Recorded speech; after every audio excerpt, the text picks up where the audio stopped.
Hello? Hello?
Hello, hello.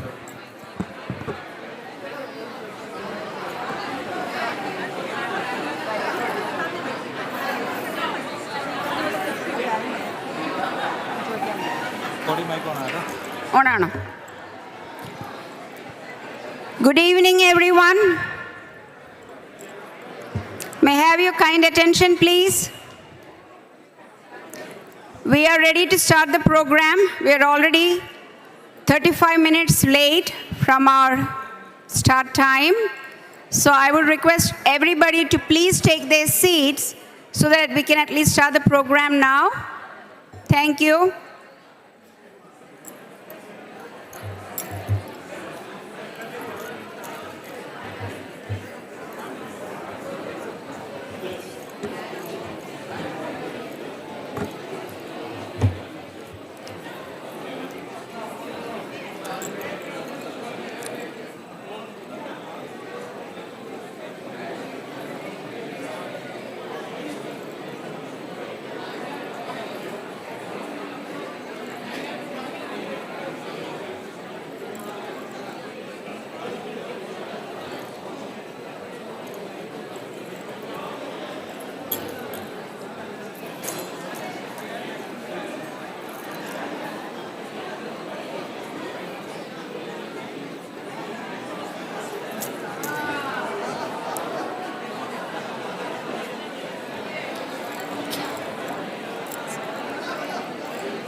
Elizabeth.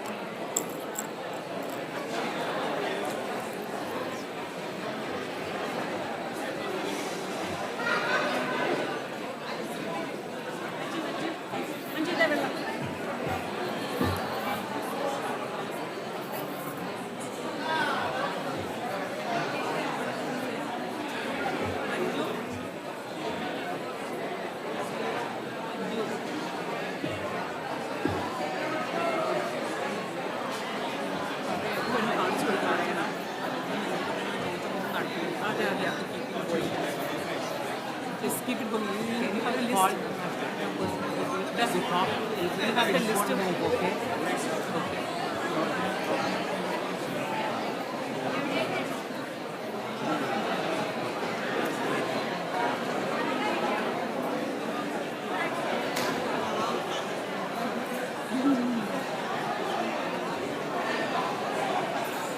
You list or no? Get another. She has that. Oh, I think she has it. Let me just see that. Now see that. Did you get it? Yeah. So that time when you...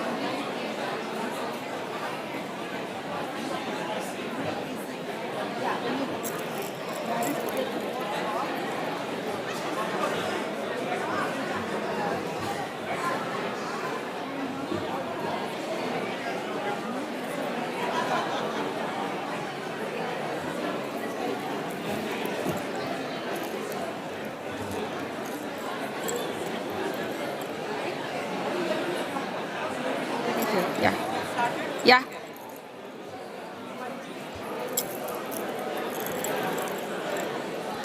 Good evening, ladies and gentlemen, distinguished guests, our colleagues, families, and dear friends. It is my great pleasure to welcome all of you to the gala night of the 47th Annual Akmg Convention. I am Dr. Manju Nair, and it's truly an honor to be your MC this evening. I would especially like to thank our dear President, Dr. Elizabeth Maman Prasad, for entrusting me with this responsibility. So I'll be your guide through this evening's program, following the official running order prepared and provided by the Akmg Convention team. We have a wonderful evening ahead of us, one that celebrates leadership, achievement, friendship, culture, and of course, the remarkable, almost half-century-long spirit and legacy of Akmg. So let us begin.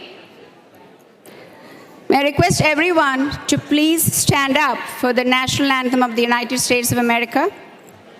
It will be sung by Ms. Raina Samuel, a third-year medical student at Case Western Reserve University, and she's the daughter of convention co-chair, Dr. Lisa Protasis.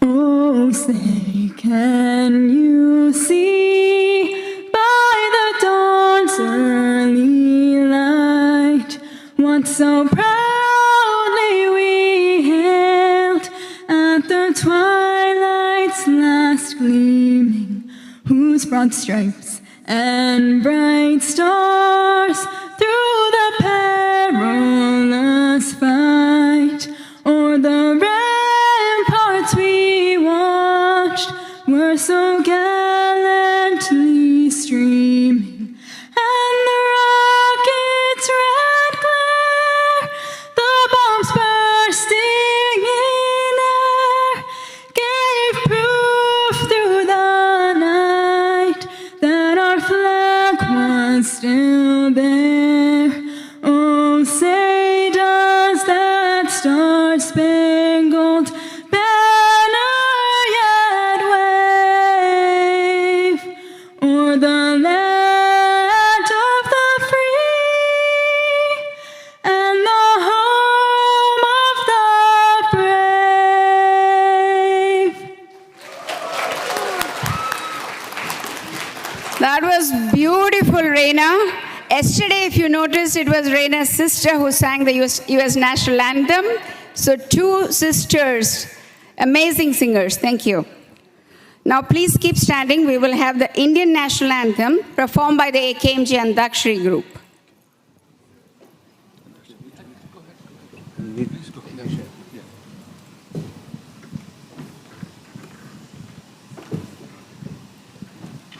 No.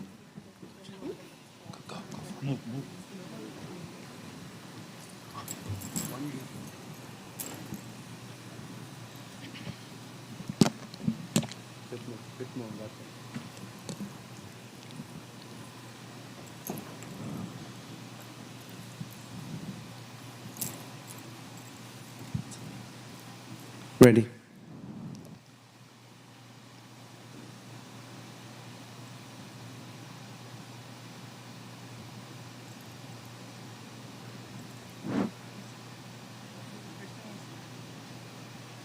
Anup, ready. अधिनायक जय हे भारत पंजाब सिंधु गुजरात मराठा द्राविड उत्कल बंगा विंध्य हिमाचल यमुना गंगा उच्चल जलधि तरंगा तव शुभ नामे जागे तव शुभ आशीष मागे गाहे तव जय गाथा जन गण मंगलदायक जय हे भारत भाग्य विधाता जय हे जय हे जय हे जय जय जय जय हे.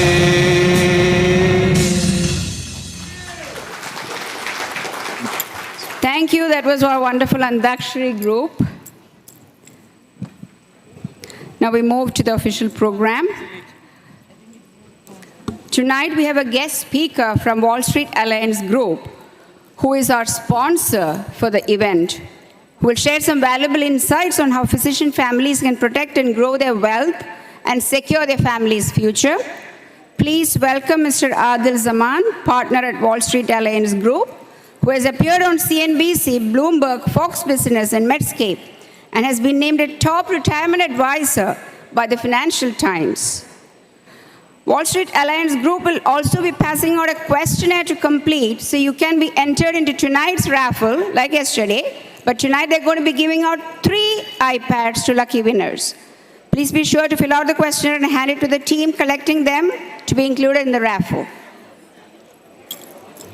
If you care deeply for your clients, love your clients, this business will give you back 10 times more than what you put in.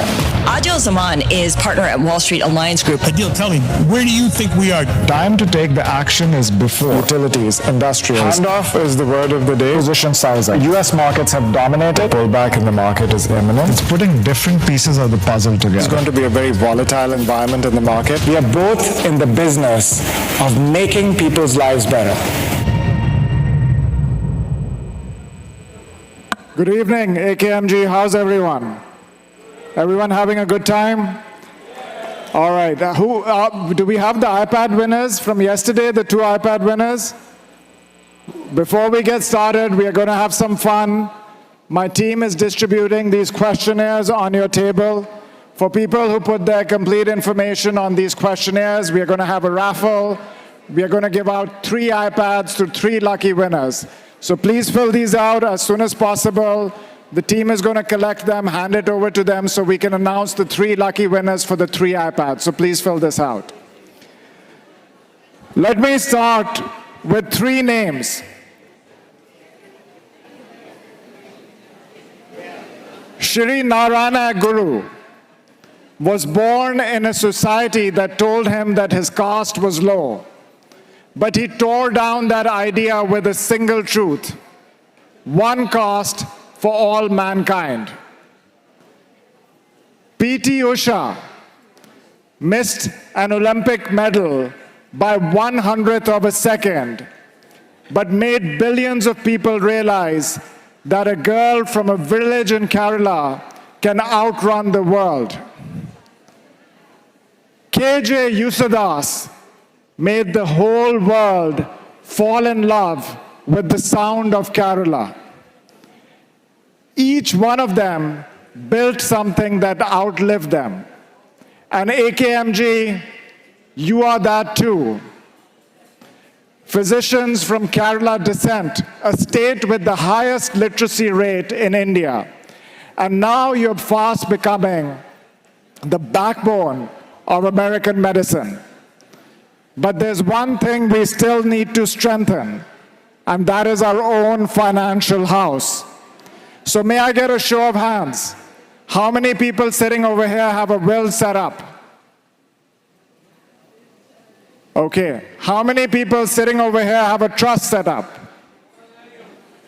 All right. Now, if you don't have a will set up, after you pass away, something as simple as the custody of your children will not be decided by the grandparents, it'll be decided by the government. You can avoid this problem by simply setting up a will.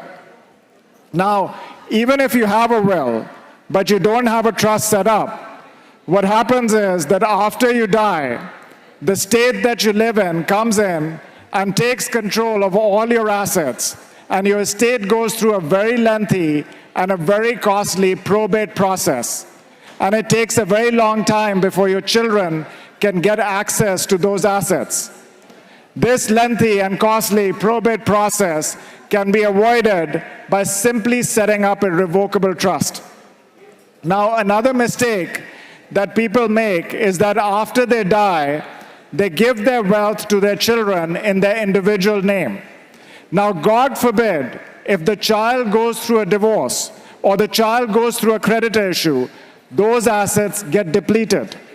On the other hand, if you give the same assets to the child under the protection of an irrevocable trust, the child still has access to the assets, but in the case of a divorce, in the case of a creditor issue, those assets are protected. Now, another mistake that people make is that they set up a trust, but they don't complete the funding of the trust. Funding of the trust means that all the titles and the beneficiaries need to be updated so that they're in alignment with the trust. If you don't complete the funding of the trust, probate will not be avoided. Now, according to a recent survey done by the American Medical Association, more than 50% of the doctors over the age of 55 have been sued at least once. These percentages are a lot higher in certain specialties like OBGYNs and surgeons. So AKMG asset protection is also very important. Now, when it comes to asset protection, there are a number of strategies. I'll leave you with one of them. If you have certain states, there's a special type of an ownership between a husband and wife called joint tenancy by entirety. It is only there in certain states. New Jersey is one of them. It is different from joint with rights of survivorship. Anything that you own with your spouse under joint tenancy by entirety is lawsuit protected. And what we do is that we put the joint tenancy by entirety provision in the revocable trust so that anything that you will own through the revocable trust will be lawsuit protected as well. Now, how many people like to pay a lot of taxes? Can I get a show of hands? You like to pay a lot of tax? None of us want to pay taxes. Now, fortunately, there are a lot of tax-saving opportunities for physicians. Here are a few of them. I will not have time to go over all of them, but please make sure you take a picture. As of 2025, state and local tax deduction has been increased from 10,000 to 40,000. As of 2025, business vehicles over 6,000 pounds can be deducted 100% in the year of purchase. Contributing, how many people invest in real estate? Can I get a show of hands? For real estate, it's a great way to save money in taxes. You can do accelerated depreciation and take large paper losses to get a deduction. Also, to be able to contribute to a retirement account, a physician contributing $200,000 to a cash balance plan can save about $80,000 in taxes. Paying the state and local taxes through the business, it's pre-tax, you can get a deduction. Now, Does anyone want to take a guess? What is the best performing sector in the stock market this year? Any guesses? Tech? No, it's energy. It's up more than 30%. Any guesses what was the best performing sector last year in the stock market? Again, tech? No, it was gold, which was up more than 60% last year.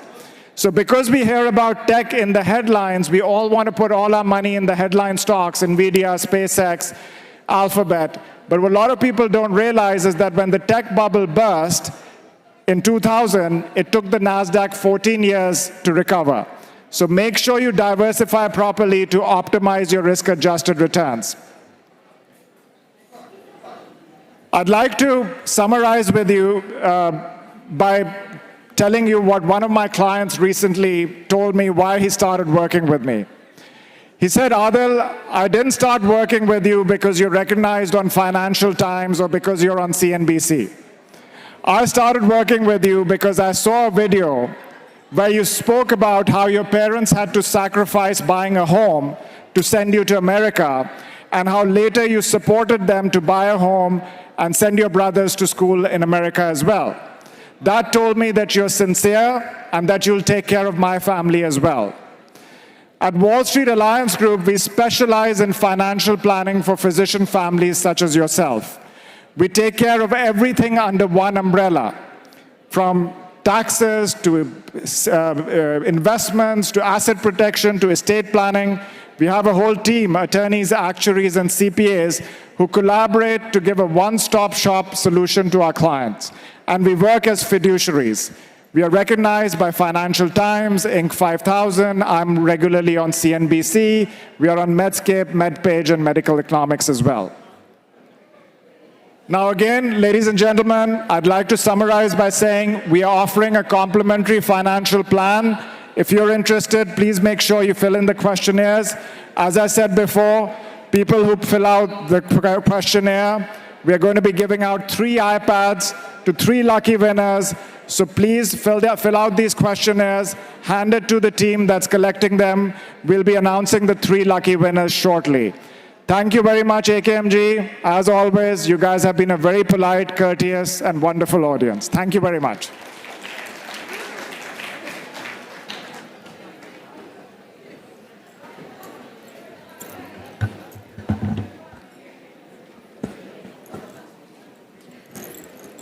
Thank you, Mr. Zaman. And once again, our sincere appreciation to Wall Street Alliance Group for your generous support of Akmg and this convention. This would not have happened without you. And quick reminder to please fill out the questionnaire if you haven't done it yet. 3 people will receive iPads.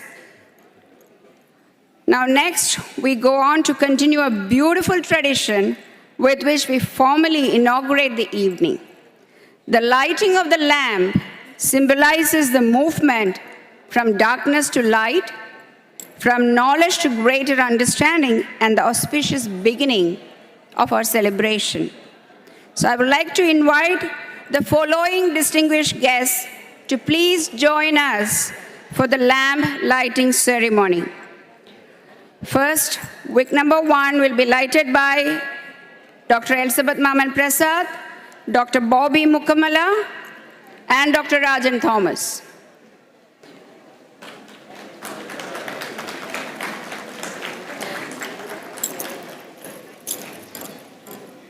How are you going to do it? You're just going to... Are you going to just do it?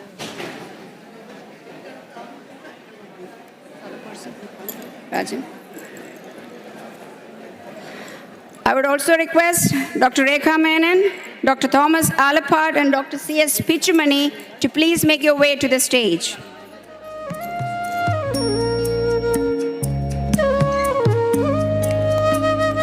Dr. Joseph Prasad, Dr. Sara Iso, and Dr. Tom Thomas. Dr. Asha Menon, Dr. Bikram Kabir, and Dr. Lysa Protasis. Dr. Chetan Shah, Dr. Hemant Patel, and Dr. Anshu Garg.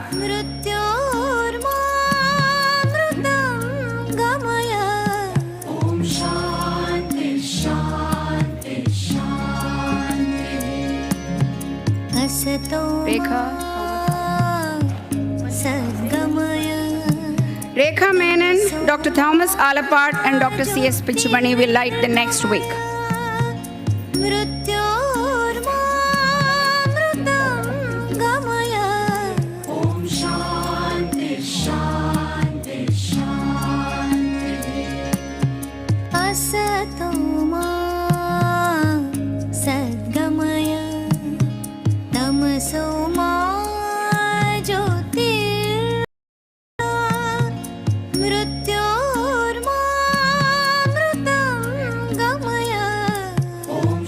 Dr. Joseph Prasad, Dr. Sarah Isho, and Dr. Tom Thomas.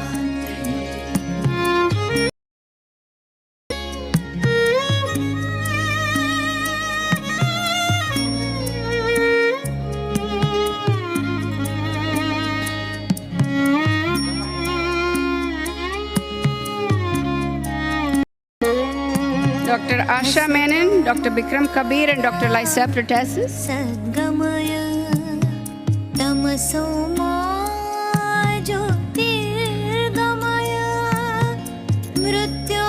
Dr. Chetan Shah, Dr. Hemant Patel, and Dr. Anshu Gar.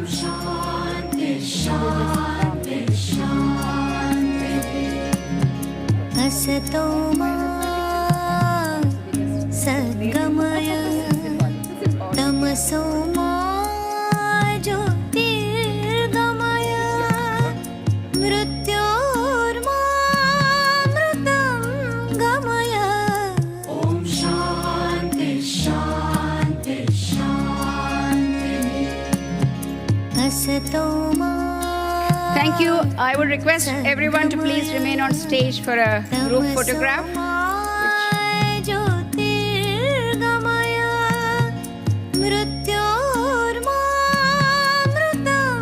Thank you very much. Please give all of them another warm round of applause.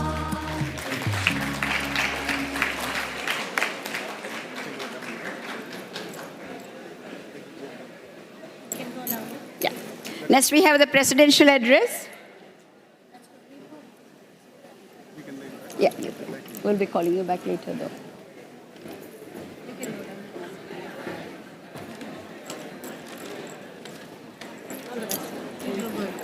So leadership is ultimately about service and guiding an organization while preserving the community and purpose that bring us together.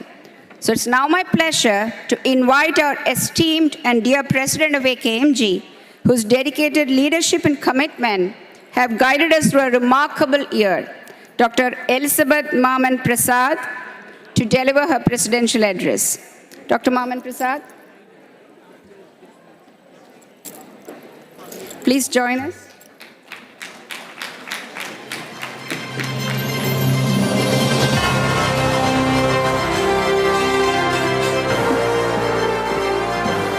Good evening, everyone.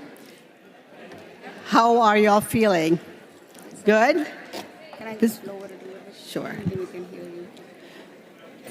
Here we are on the final night of the 47th Akmg convention being held in New Jersey for the first time.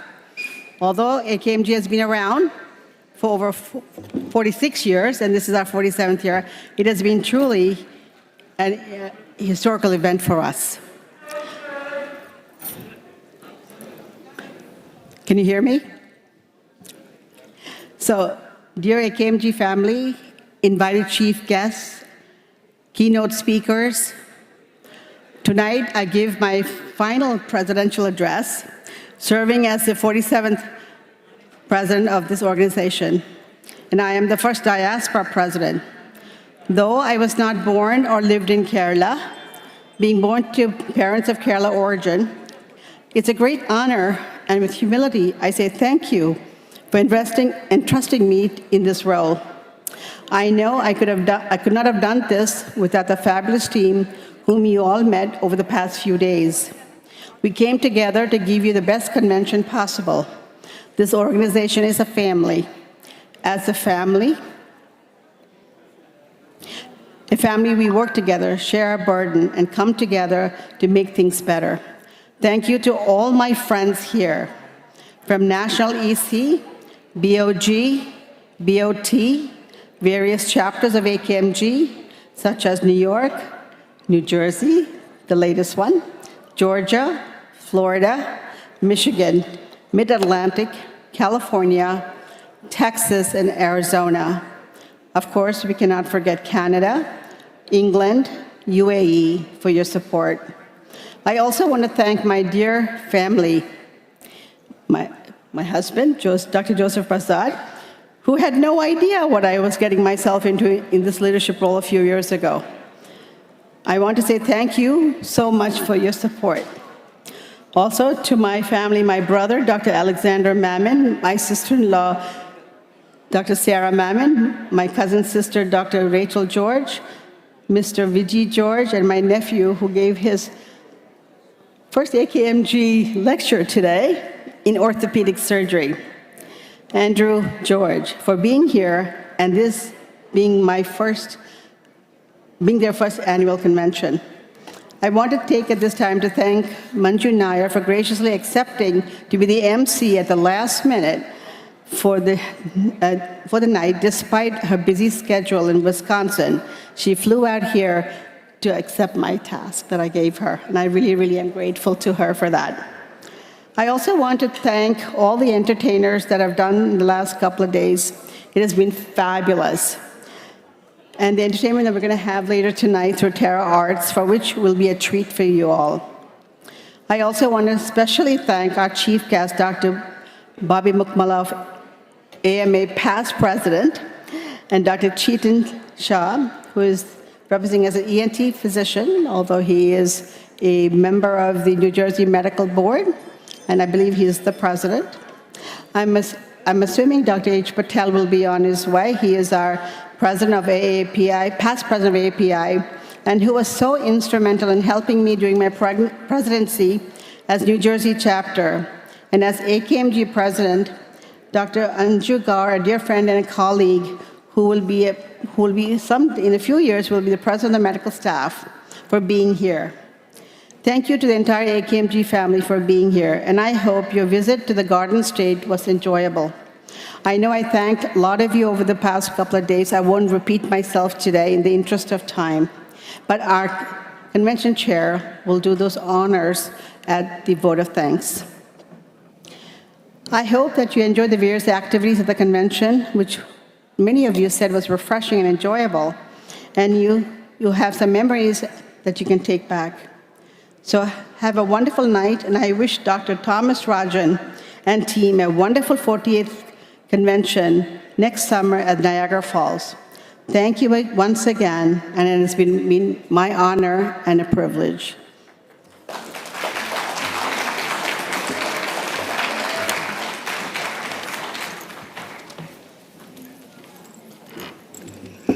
Thank you, Dr. Elizabeth Maman Prasad, for your wonderful leadership, your commitment to AKMG, the amount of time and effort that you spent behind the convention, and for all of these thoughtful words and your friendship.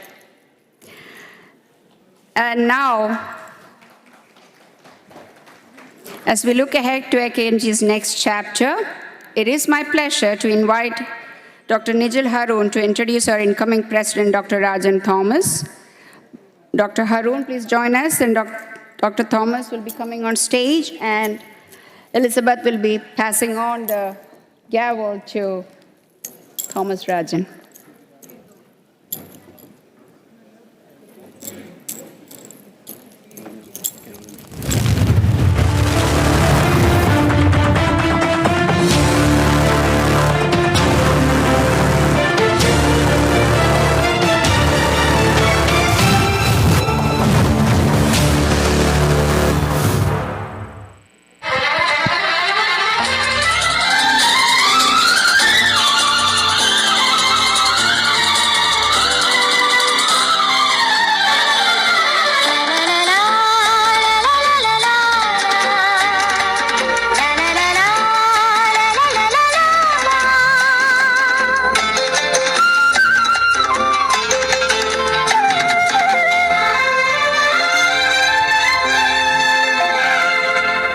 Well, you saw the speed in which Dr. Rajan Thomas came. Exactly the same speed you can expect him leading Akmg with his lovely wife, Dr. Savita Rajan, by his side. So good evening, ladies and gentlemen, distinguished guests and friends. It's truly an honor and a privilege to introduce someone whom I'm proud to call a friend, a respected physician, an inspiring mentor, and an exceptional leader.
I had an argument with my friend Amit Chakrabarti the other day when during API, And he said, no, you are not the first. I said, no, we were the first, and it was true.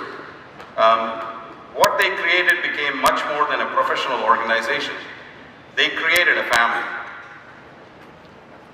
Tonight, I want to remember those pioneers and thank every president, leader, volunteer, and member who has carried their vision forward. I especially want to thank our outgoing president, Dr. Elizabeth Maman Prasad, and her team for the dedication and the leadership and giving us this wonderful convention. Just give us a round of applause to Elizabeth Maman and her family and the team. And as I begin this journey, my goal is not to change what AKMG is, but to build upon the foundation created by those who came before us and prepare AKMG for the generations that will follow. AKMG must be a place where every member feels that they belong. Our senior members, our younger physicians, our colleagues in the United States, Canada, UK, Australia, Arab Emirates, and even in India. We are, a big AKMG family. It's a global AKMG. We are here because of our members.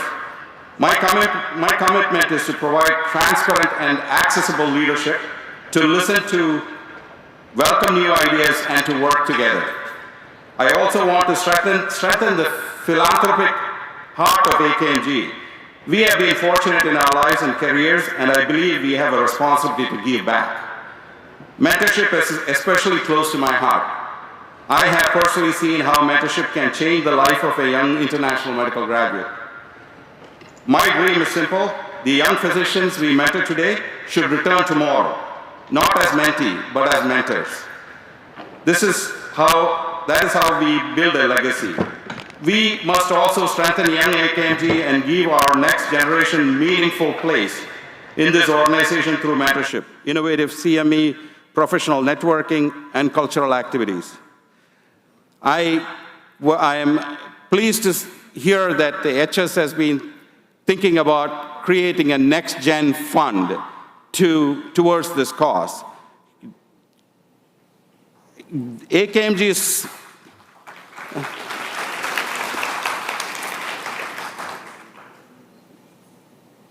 And through all this, we should never forget what makes AKMG special.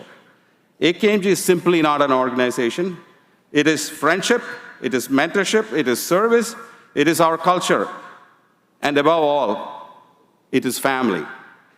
Next year, I look forward to welcoming this family to Niagara for our 48th annual AKMG convention, July 1st to the 4th, where AKMG USA, AKMG Canada, and I'm expecting a lot of global response, from England. We are traveling to England, in September. We will mobilize people there. We want people, Siraj is here. We want people from Dubai, the global AKMG people to come so that we become a global family.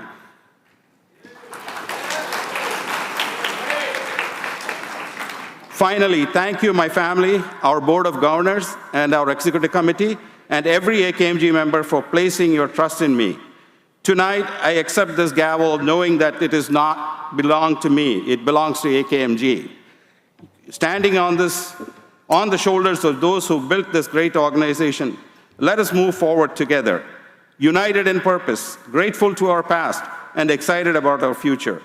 Thank you, and God bless our AKMG family.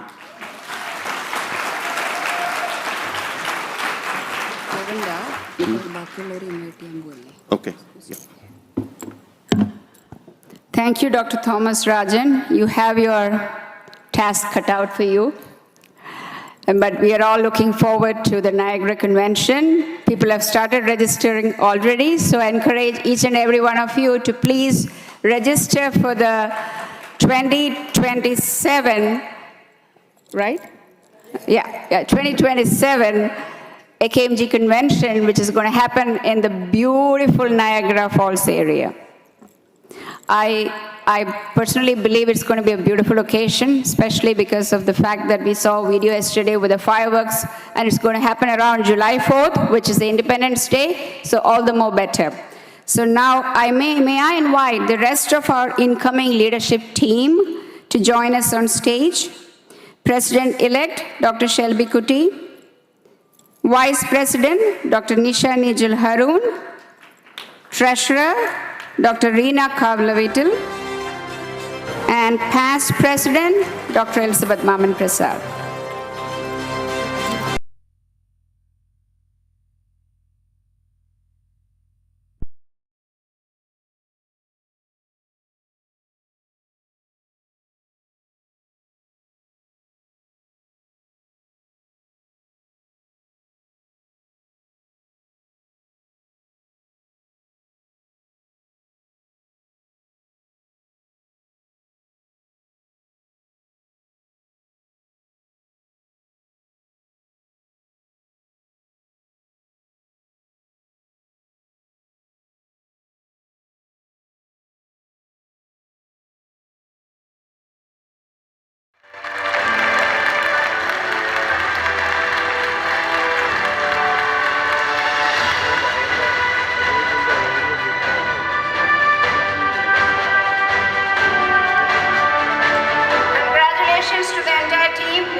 At this time, I would like to call Dr. Najib to come up on the stage. He is going to be my right-hand person. He is going to be the chair of the 48th AKMG convention.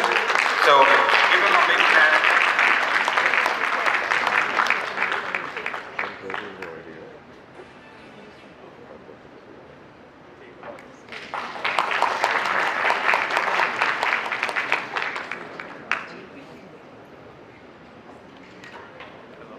We look forward to that, Najibika. Now we come to one of the highlights of the evening. It is my privilege to introduce our keynote speaker, Dr. Bobby Mukkamala, immediate past president of the American Medical Association.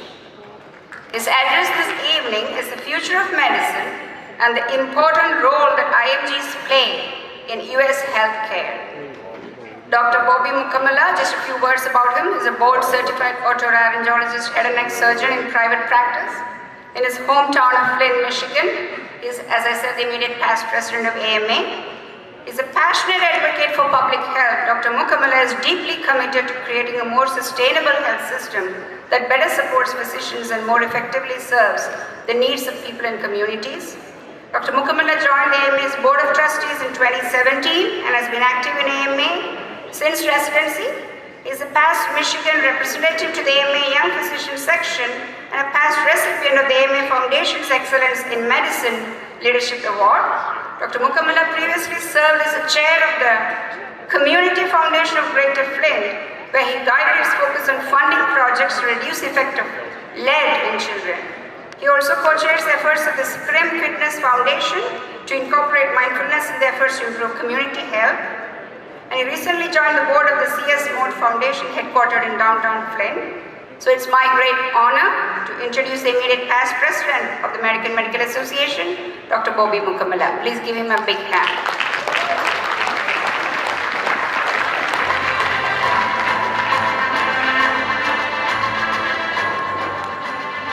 Thank you so much for that very kind introduction. I think I have my slides. You want to go ahead and load those up?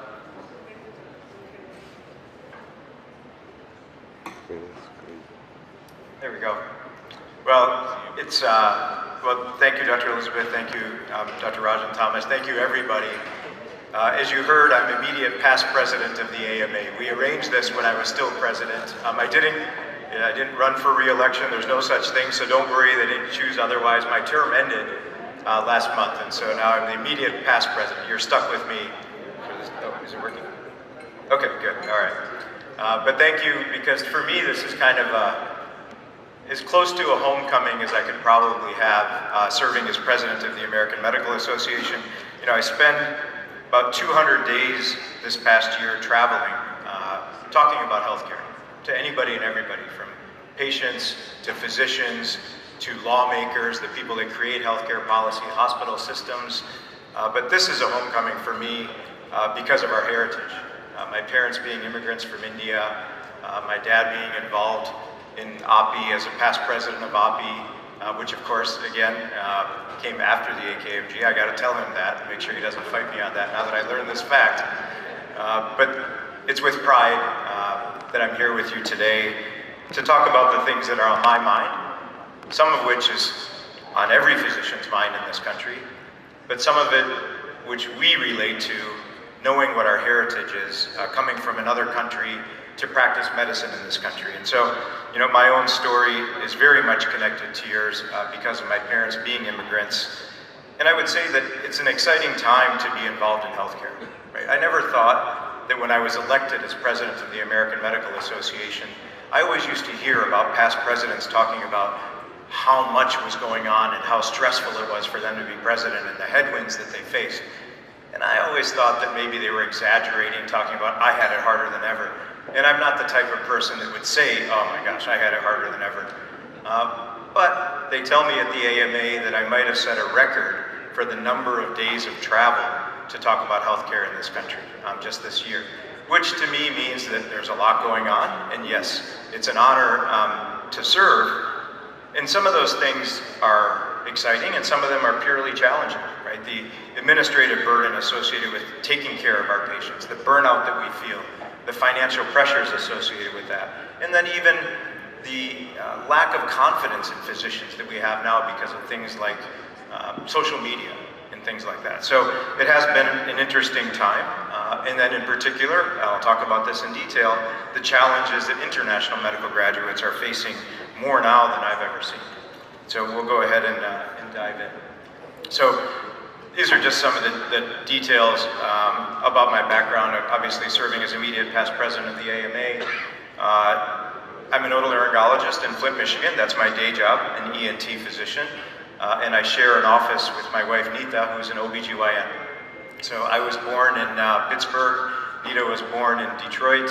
Our parents, obviously immigrant physicians. Nita's parents are, her mom has an MBA and worked at an insurance company. Her dad is an engineer, but came here before they had kids and worked in Utah doing agricultural work, basically on farmland, to earn enough money to raise his kids in this country, as my parents did when they moved to Flint, Michigan. So I mention that because even when I say that, my heart beats faster because of the dedication of that generation to me, to my wife, to our whole generation, but everybody in this room, right? Enormous gratitude for those leaders that came here to do those things and to make those sacrifices for us so that I could have this on my CV, as if this is something that I did. Absolutely not. And so to be University of Michigan Medical School, do my residency in Chicago, get involved at the AMA, and you'll see how I started to get involved a little bit later, but to the point of even chairing a task force on substance use disorder and pain care, not typical of an ENT doctor, right? But I did that because, as my parents taught me, we need to lead. And I didn't want all of the problems that we were having with substance use disorder, losing 100,000 people per year to overdose. I didn't think that that was just the responsibility of psychiatrists. Go ahead and just refer them and they'll take care of them. This is our responsibility as physicians in this country.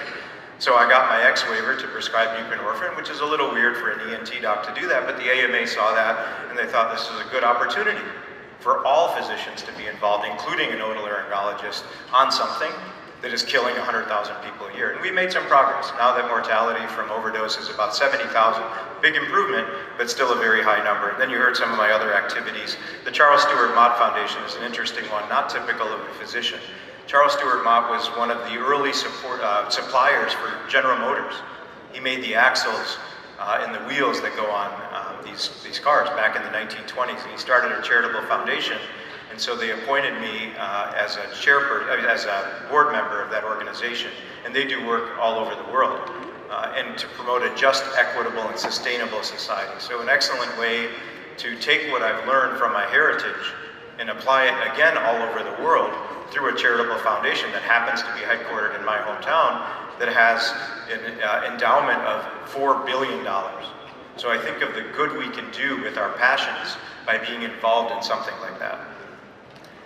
So again, this wasn't anything that I did, right? It's because of the people you see on this slide. So you see on the upper left, this is my dad's village in Buddhavaram in Andhra Pradesh. That's where they came from. And in this home, he had 9 siblings. Right? One of his sisters passed away very early, but 8 remaining siblings that were raised in this home by his mom and dad. And his dad, I wouldn't even say that he was a farmer. He worked for a farmer. So you can see what resources they might have had, right? I mean, and the stories that they tell are not exaggerations. But my dad is the second youngest in that family, and he became a physician, and he moved to this country, obviously, and I'll get into that story a little more. Below that is my mom's village in Totlavalur, also in Andhra Pradesh, obviously. And here she was a little bit better off, I would say, I don't know what the term is, but like upper, lower class, if there's even that kind of term, but that's kind of how she grew up with 4 siblings, one of whom passed away. And this is them when they first came to this country. And they were brave, like so many people in this room and so many that put us in this room at the age of 25 to come to the United States of America, barely knowing anybody, hardly anybody, to take the degrees they earned in India and put them to work here in this country as physicians. My dad's a radiologist, my mom's a pediatrician. And so she looks a little bit big in this picture. She's very fit, not this big, but she was pregnant with me when they were in front of the Lincoln Memorial. So that's why she hates it when I say that. So please don't tell her that I said that. And then this is them in the apartment complex in the shadow of the hospital where they did their residencies. My dad thought he wanted to be a general surgeon, so he started general surgery in Pittsburgh, Pennsylvania, and that's where I was born. And within a month, probably after doing 1 appendectomy, he said, "This isn't for me." So he switched to radiology, and then they moved to Flint, Michigan, which is where this apartment complex is. So this is my sister and I, my mom and dad, growing up as probably definitely the only Indian kids in that neighborhood, maybe even in the city of Flint when my parents were doing their residency there. And then you see that my dad became chair of radiology in his department. The address for OPI, when it first started, was 1 Hurley Plaza. That was his office, his address, when he was secretary at OPI or something like that when it first started. And so this was a 25-year-old immigrant physician coming to this country and becoming the chair of the Department of Radiology at a critical access hospital in Michigan, a level 1 trauma center, a neonatal ICU, a pediatric ICU, was amazing for an IMG to be able to do that. That itself is a story that we should use, and we do use, to talk about the role of international medical graduates for healthcare in this country, especially in places like Flint, Michigan, which used to be a booming metropolis, right? John F. Kennedy came to give speeches in Flint because it was the birthplace of General Motors, but not anymore. Now it's a ghost town, right? And so this is something that really took the dedication of somebody like my dad, and then my mom, a retired pediatrician. She loved her private practice. They did their residencies, they finished, they moved into the suburbs.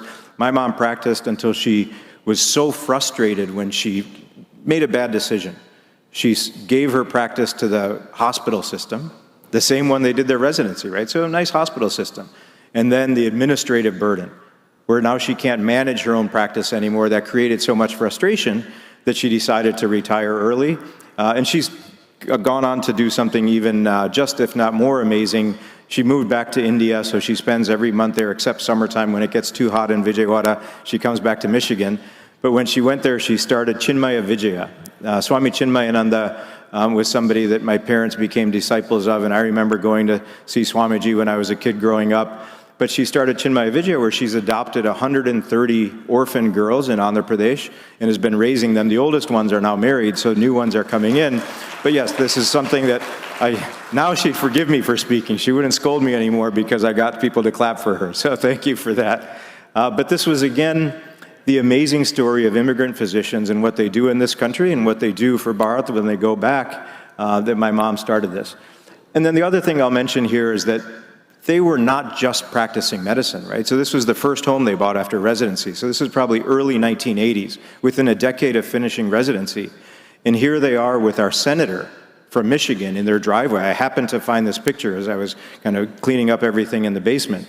And so at that young of an age, they see the importance of being involved in leadership, like everybody in this room, with people that have a role to play in healthcare, right? So with our senator talking to them about, and I don't know what this conversation, whether it was about IMGs, whether it was about helping them in private practice, but to have that as an audience shows leadership.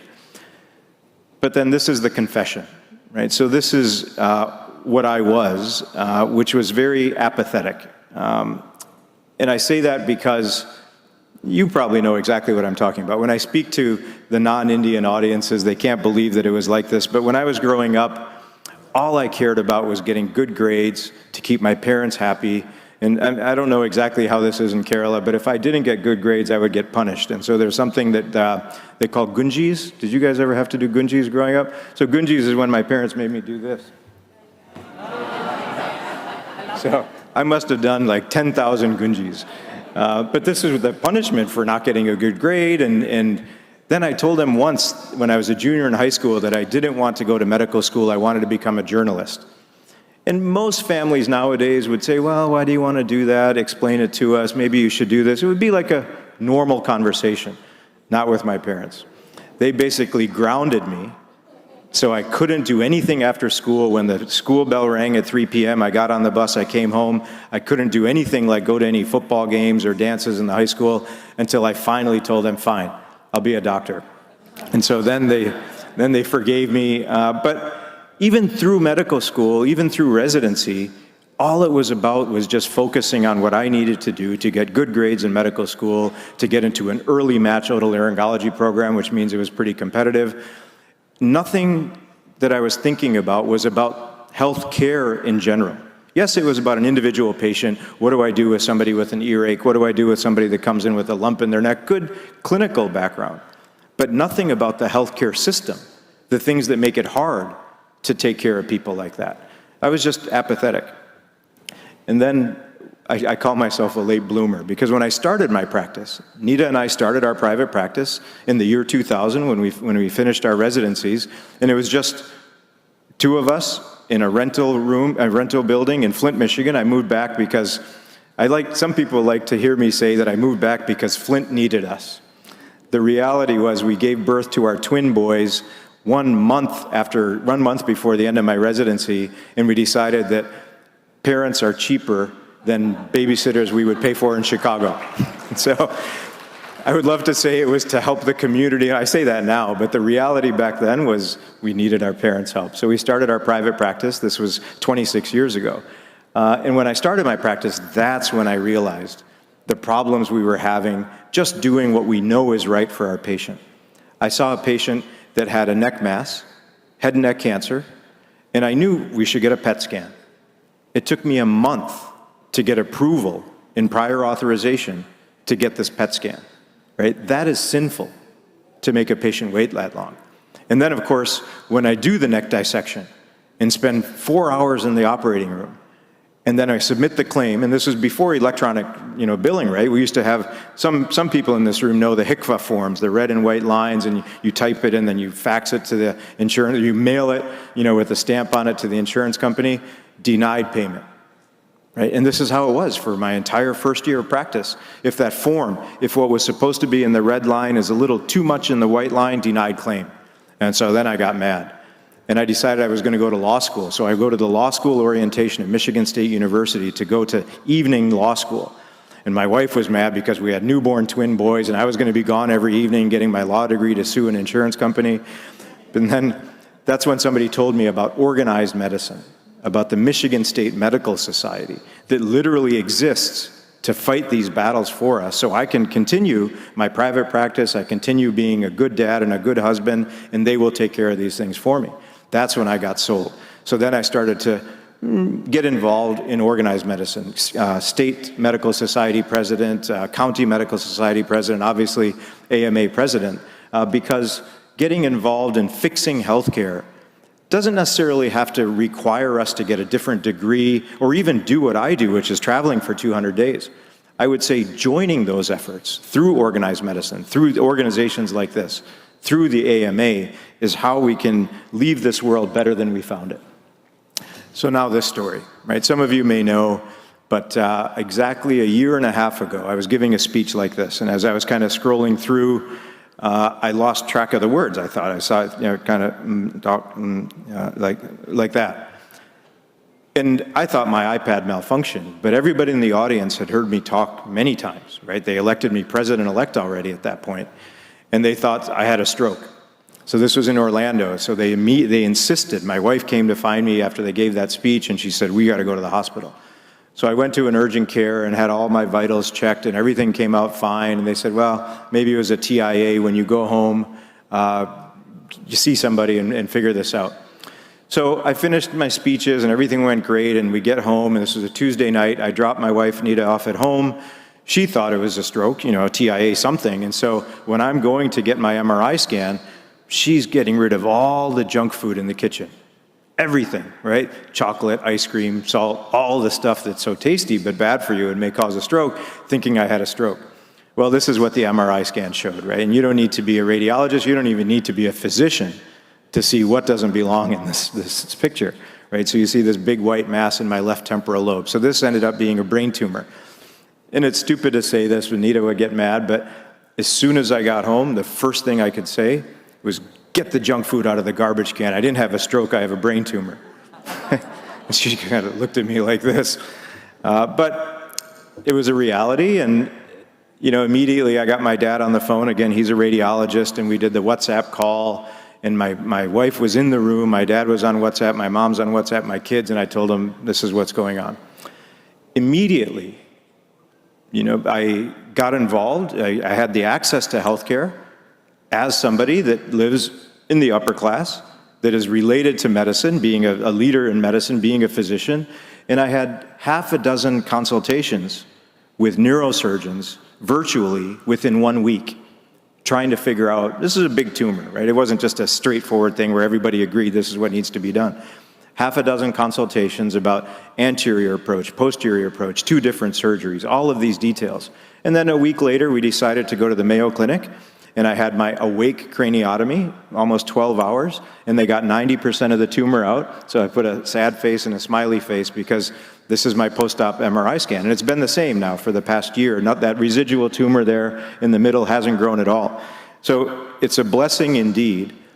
And what I can honestly say is that from 1 day of misery about finding out that I have a brain cancer, grade 2 astrocytoma, life expectancy of 8 to 10 years, theoretically, probably going to be longer now because of new developments, but immediately having access where I have half a dozen consults with neurosurgeons. I got my MRI scan literally within an hour of getting home from the airport, and then having surgery 3 weeks later, and now traveling, giving speeches, being able to speak, was truly a blessing, but also access to care that most people in this country don't have, right? And to spend $5 trillion on healthcare as a country and have somebody with privilege have that access. But we live in the city of Flint, right? We have a 50% Medicaid population. There's no way that the people that live 2 blocks from our house would ever have this access. So I think this was a calling from somebody up there that said, you know what? Yes, they voted for you for AMA president. You've been in practice for 26 years. You're going to know how to do this, but I'm going to push you a little bit harder. I'm going to push you a little farther. I'm going to give you a brain tumor. You're not going to die, but it's going to tell you about healthcare even more than you know it as a physician from the patient perspective. And so it feels odd to call an astrocytoma a blessing, but I honestly can't help but thinking that. And it gave me basically this role to get involved in telling people about our healthcare system that changed the way that I think about healthcare, right? This revelation, this transformation about my role as president of the AMA is to improve the system so more people have access like I did. And so what does that mean, right? What are the solutions to that problem? So building this physician workforce is one of the very important things, right? Again, we have a physician shortage I'm going to talk about. But this is the role of organized medicine to basically improve the healthcare system by adding to the physician workforce. And so this is, a list of all of those things that we all know well, right? The hassle factors associated with being a physician in this country. So the administrative bureaucracy, the paperwork. Of course, now it's not on paper, but there's how many icons do we have on our desktop that our office staff use to basically walk us through this healthcare system about prior authorization and approval and rejections, all of that, right? And then you see the misinformation with social media, talking about whether or not we should wear a mask or not wear a mask, or whether or not we should be vaccinated. Social media changes the perspective of everybody and plants doubt in their mind, right? And so this is just the list of all the weight that we carry as physicians. And on top of that, we have a physician shortage, right? I'm not going to go through all these statistics. I'm happy to give you this presentation, but the summary one, 86,000 physicians short within the next decade, right? And that's a problem. We're living longer, right? I'm living with a grade 2 astrocytoma, right? I don't even know if I'd be alive 20 years ago with this thing, even at this point, a year and a half later. But we're 86,000 physicians short. Primary care specialists in the city, but especially in rural areas. And so these are the things that the AMA is working on, right, to improve access to care. This is one of our meetings where we're talking about something simple like Medicare payment. Oops. So we have this, we have this QR code that you're welcome to scan about Medicare payments to hospital systems go up every year. They're tied to insurance, not for physicians. Our costs go up every year. Nita and in my office, in our office, our payroll used to be $10 an hour, $12 an hour back 26 years ago. Now it's like $25 an hour. Medicare payments for that? Stagnant. How are we supposed to serve our community when we don't get treated the way that hospital systems and other parts in healthcare get treated? So this is the kind of stuff that we're working on at the AMA. And so this is, again, some of the solutions to this problem as far as action. I know my time is up because we want 10 minutes for Q&A, but I'll give you the slide presentation.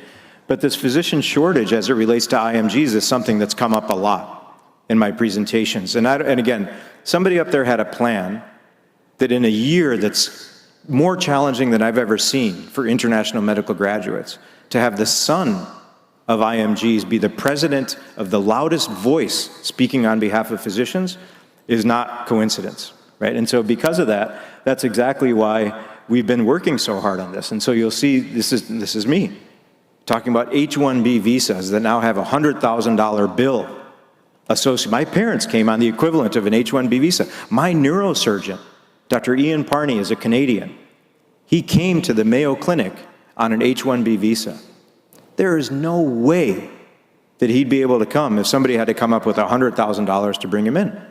Right? And so this is exactly now the J-1 visas.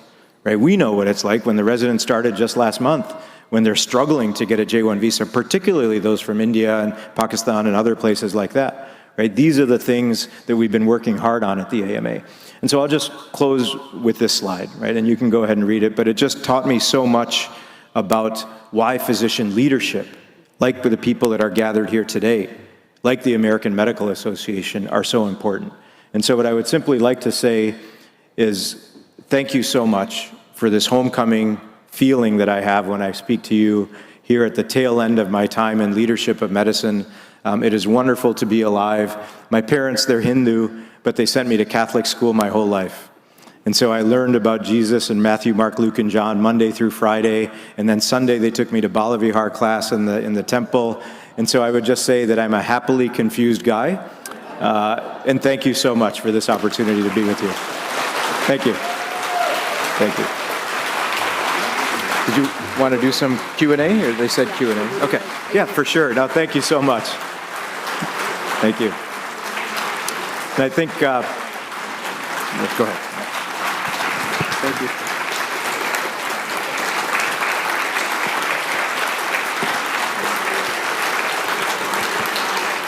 It was truly inspiring and heartfelt. Thank you. Thank you. Dr. Mukamala can take a few questions. We may have about 5 to 7 minutes, not more than that, please.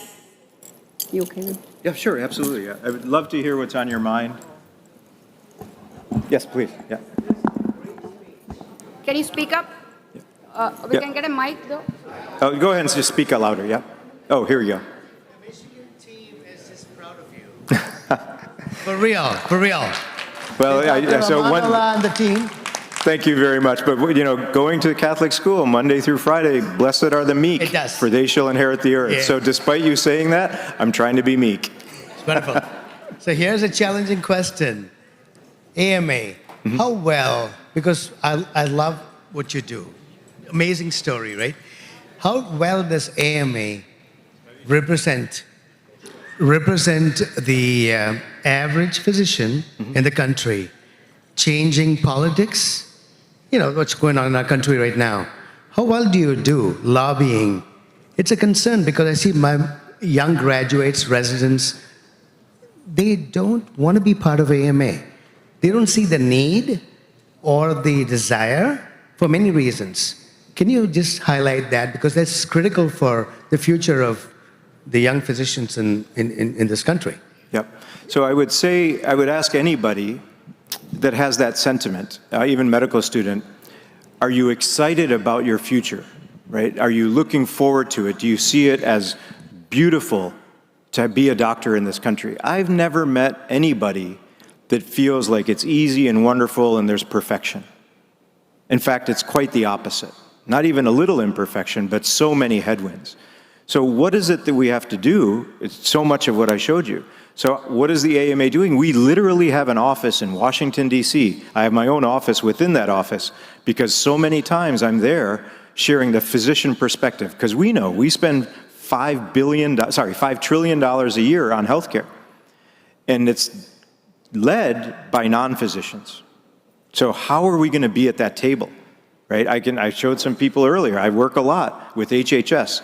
They're in charge of all healthcare in this country, Health and Human Services. It happens to be Secretary Kennedy that's the leader there. And so he met my mom when he came to Michigan last month. And the clinic that he was there, I have pictures I'd be happy to show you, the Sumati Mukamala Children's Clinic. Right? And so he sent me a picture of him with my mom. And I say that only because if we want influence, it's going to happen like that.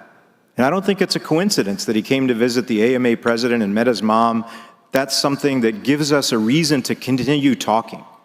Because if we're yelling from here to here, we're not going to win. We're David versus Goliath, right? And if we want to win, we have to be smart like David. And that's how we get smart. Yeah. Yes?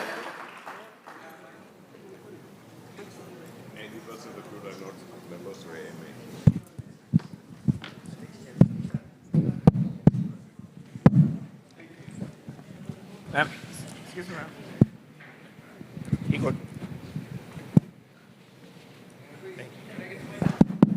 Yes. Check. Hi there. Hi. First of all, I just want to say thank you. As a president of AMA and a person of South Indian descent, for what you do, your commitment, the time that you take from your family, and the work that you have done. Thank you. Please give him a loud applause, please. Thank you.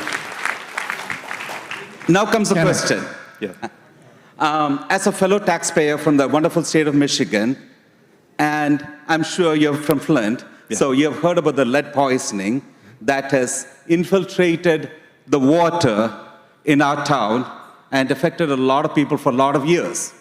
Now, the question is, being the past president of, or interim past president of AMA, what has AMA done to identify and prevent such occurrences selfishly for the state of Michigan, especially in backward areas like Port Huron, and I'm a non-medical person, just to say that, right?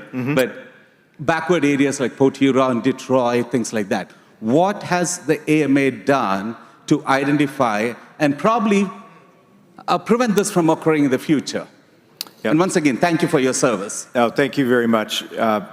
What I would say is we're at a point where the science itself that comes to the conclusion that lead is bad for kids is something that's questioned, right? This is the climate that we live in, right? This is where we are as a country.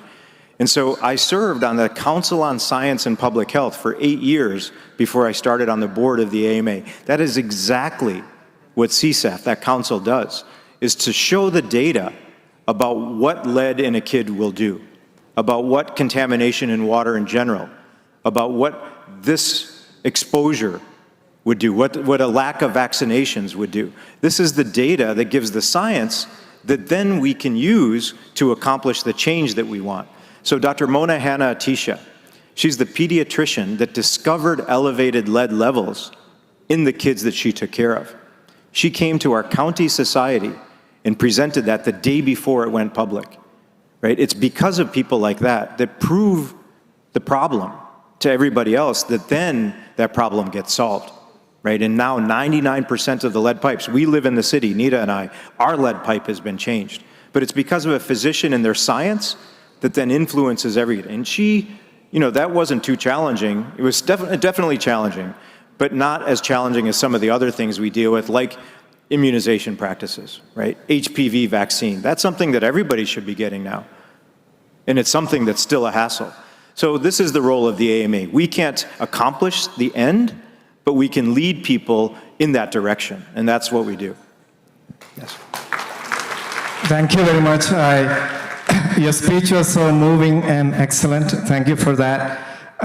My question is that you mentioned multiple times that we spend a lot of money for healthcare, 5 trillion of that. And I believe that a lot of things come through the defensive medicine we practice.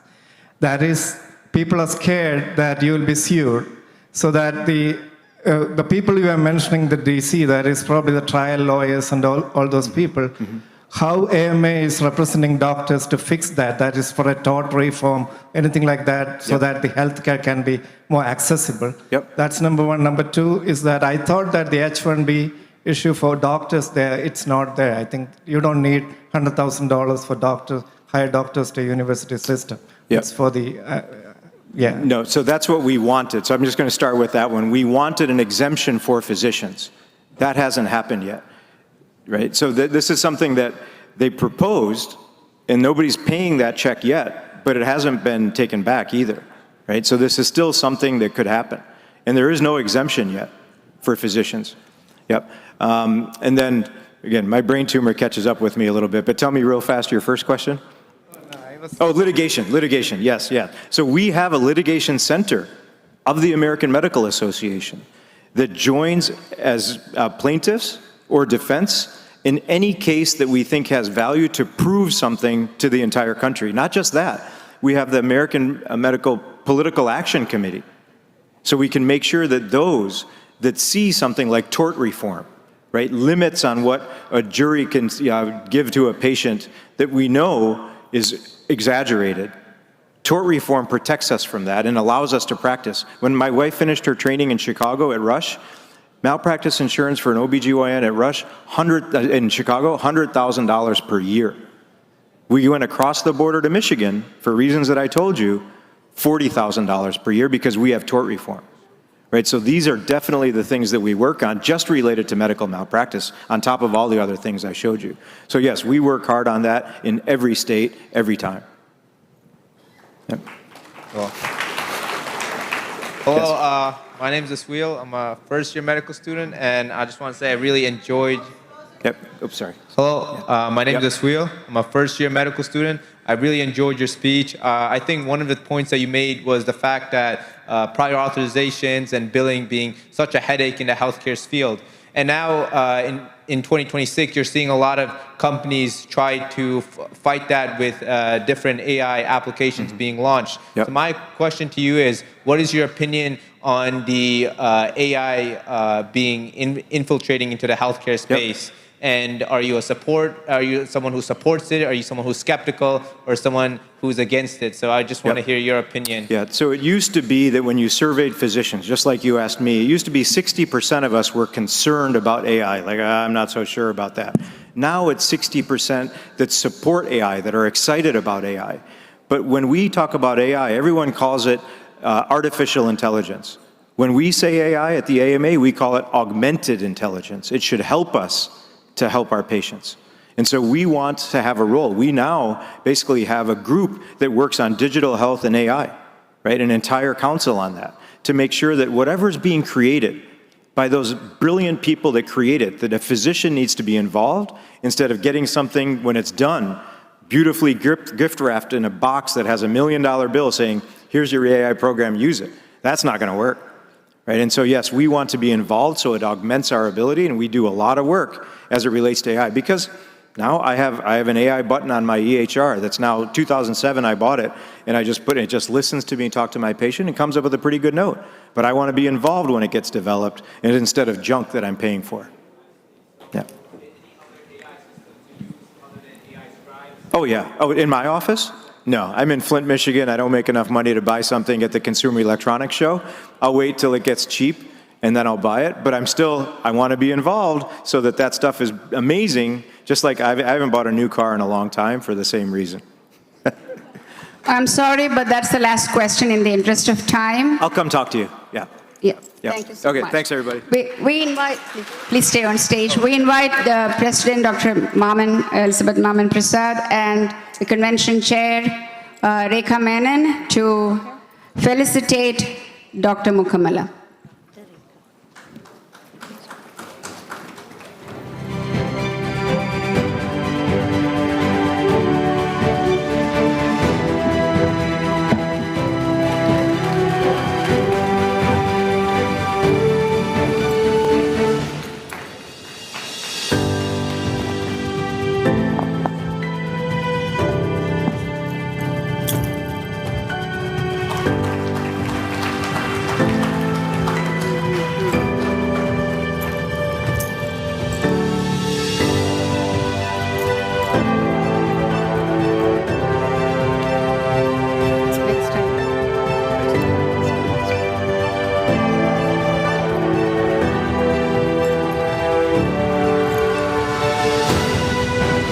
So I would like to take a minute to thank Dr. Mukkamala, not just for his speech, but also for sharing your personal health journey with us. And since I am the mouthpiece right now, and I'm representing the entire Akmg and standing here and speaking on your behalf, I'm sure all of us in the room share the sentiment that you will come out of this brighter and better and healthier at the other end, and we wish you the very, very best in your health journey. Your journey, what you shared with us was deeply inspiring. Your tenacity, your strength, and your resilience is very, very inspiring for each of us here, and we wish you the best. Also, you opened with a deeply personal story about your family and your health journey.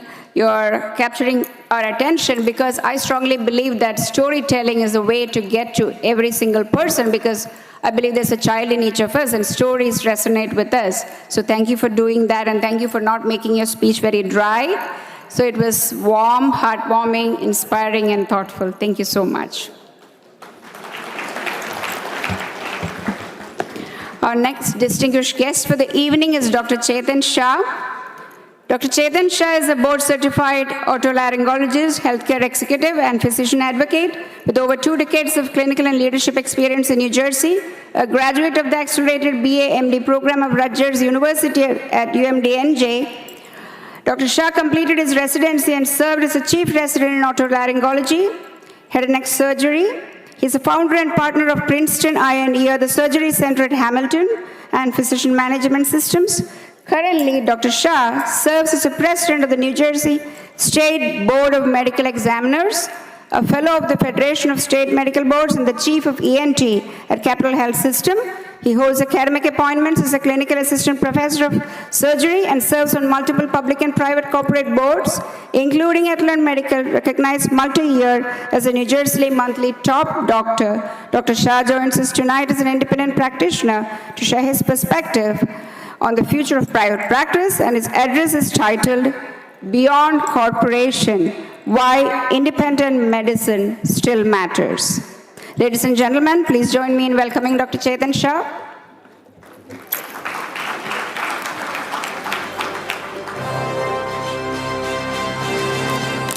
Good evening, AKMG family. I was already nervous coming here. I told my kids today I'm giving a talk to the smartest guys on the planet. And then I had to follow Dr. Bobby Mukkamala. So this is going to be tough. I want to clarify today that I'm not here in any official capacity, although I'm the president of the New Jersey State Medical Board. I'm today representing simply as an independent physician who gets up every morning, unlocks their door to a private office, sees patients, pays overhead, and navigates the same exact headwinds that you face every day. Standing before the Association of Kerala Medical Graduates, I'm reminded of what built the backbone of healthcare in so many of our communities. We just heard from Dr. Bobby Mukallama. Decades ago, Malayali physicians came to this country, built practices from the ground back, became the trusted family doctors and specialists that entire towns relied upon. That pioneering independent spirit is in the very DNA of AKMG, which is why the question facing us today cuts so deep. A colleague who recently sold his practice to corporate medicine asked me, why are you dealing with all the headaches? Let the system take the billing, the IT, the administrative burdens. Just be an employee, collect your paycheck, and go home. It's a fair question on a hard Friday afternoon. Over the last decade, hospital acquisitions and private equity buyouts have made independent doctors look like an endangered species. Roughly 80% of us were independent a decade ago. Today, 80% of us are employed, and we're going to get extinct. So why do we stay independent when the system pushes us to aggregate? Because despite all the friction, independent medicine still matters, and the tide is finally starting to turn. The struggle today isn't clinical expertise. AKMG represents some of the finest minds in the country. The struggle is that clinical medicine has been swallowed by administrative noise. We spend hours looking at a screen glow, arguing over prior authorizations, clicking through EHRs built for accountants rather than clinicians.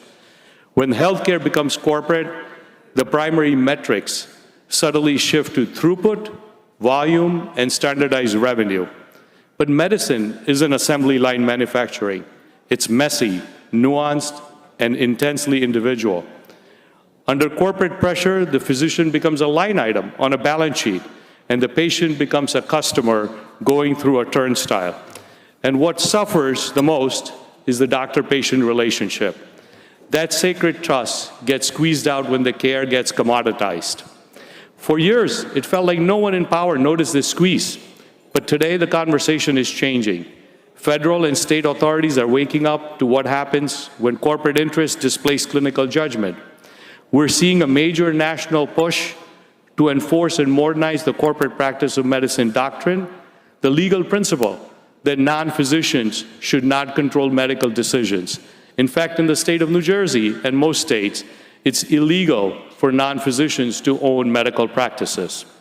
There are joint inquiries from the FTC, DOJ, and HHS that are targeting these private equity roll-ups and business models that prioritize short-term investor yields over clinical staffing. And they put a straw doctor saying he's in charge, but really that physician has no control whatsoever. Statewide and nationwide, laws are being passed to crack down on loophole management practices, ban predatory non-competes, and protect physician referral autonomy. Federal agencies are stripping away shell companies to expose who actually owns the practice and who actually controls the pocketbook. The government is finally recognizing what we have known all along. When clinical judgment is forced to serve corporate profit, patient care suffers. The corporate practice and takeover of medicine is no longer an unstoppable inevitability. In Kerala culture, medicine was never just transactional. It was a commitment built on compassion, personal trust, and independent practice preserves that exact philosophy. Autonomy is how we deliver care. We're agile. When a patient needs a tailored treatment, we make the clinical decision that best serves them, not going through corporate committees to render the care. Patients come to see us. They hear our voice. There's not somebody on a shift that they see depending upon when they show up. And we take direct responsibility for our patient environment and the culture we build in each and every one of our practices. You remain a healer and not a corporate employee. Staying independent requires us to be smarter operators and to leverage modern technology, but private practice is not a relic of the past. It is a vital pillar of healthcare's future. To the senior physicians who build legendary practices, thank you for setting the standard for the rest of us. And to the younger AKMG members, do not let anyone convince you that corporate employment is your only path.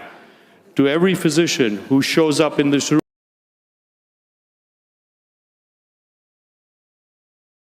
in American medicine, it is demanding work, honorable work, and undeniably fighting for. And I request all of you guys to get involved legislatively with your local legislators, because it has to start with grassroots. Involve yourself with local legislation to keep private health care alive. Thank you very much.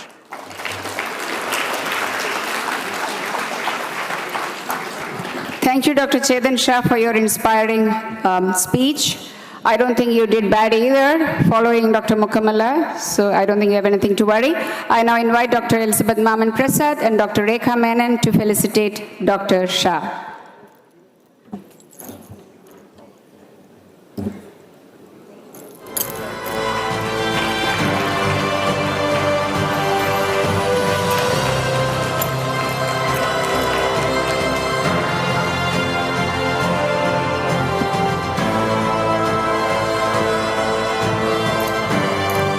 Now we turn to a particularly meaningful part of tonight's program, recognizing individuals whose work and service have made an enduring impact.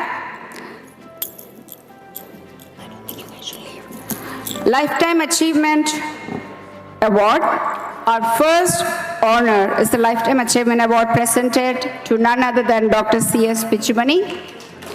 I do not think he needs any introduction, but for the introduction, may I invite Dr. Majid Puduvana.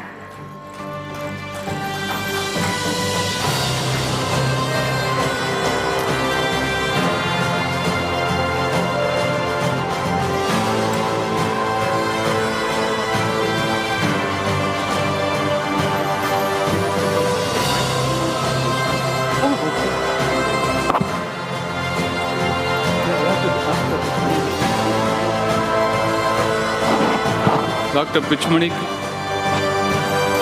while Dr. Pichumani is coming up on the podium, I don't think I need to do a lot of introduction. You already know this internationally famous physician and researcher. We are all very proud of him. Just attend his CME this morning tells you who he is. He reminds me about some of the mentors I had in my medical school, the simple explanation of even complex problems. So it is my proud privilege on behalf of all the esteemed members to present this Lifetime Achievement Award to Dr. Cape Comorin Pichumani. May I also invite Dr. Bobby Mukamala and Dr. Chetan Shah to join on stage very quickly.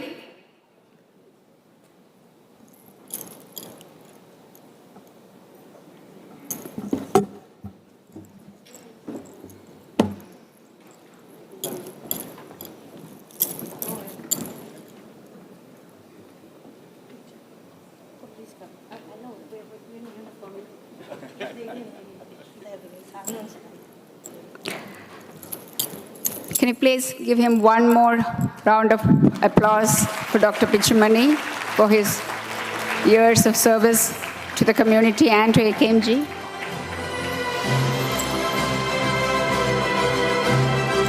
Our next honor is the Lifetime.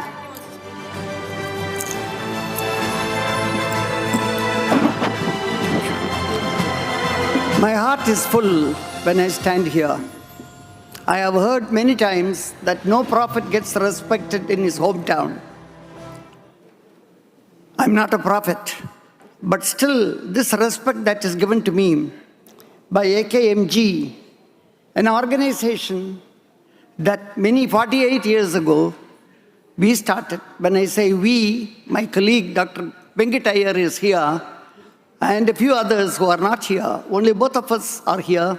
We started the organization not expecting this to grow this big and become an international organization. So some of the small actions that you do today may have tremendous outgrowth. So never hesitate to do anything good. At this time, I have to thank my parents. My parents gave me the full freedom to agree with them all the time. They said, thou shalt become a doctor. I did. I have to respect my teacher, Dr. Guy Verghese, who made my life and who gave me an introduction to pancreatology and to gastroenterology. In the US, Dr. Martin Flock at Yale University gave me the second chance. I had a number of colleagues, students. There is one colleague here, Dr. Dharmarajan, who is the best outgoing student of Trivandrum Medical College, several years junior to me. But he and I, we worked together and we could publish a number of papers and a 3-volume, 2,400 pages book, first of its kind, geriatric gastroenterology. I thank all my students, all my colleagues, all my fellows for helping me to receive this award. This award goes to all my students, all my trainees. Thank you. Thank you, Dr. Pichumani. AKMG and the medical community is eternally grateful to you. Our next honor is the Lifetime Dedication Award presented to Dr. Thomas Alapad. I would like to invite a few people on stage. For introducing Dr. Alapad, I would like to invite Dr. Narendra Kumar. To give him the award, I would like to invite Dr. Bobby Mukamala, and along with Dr. Hemant Patel and Dr. Anshu Garg on stage, please.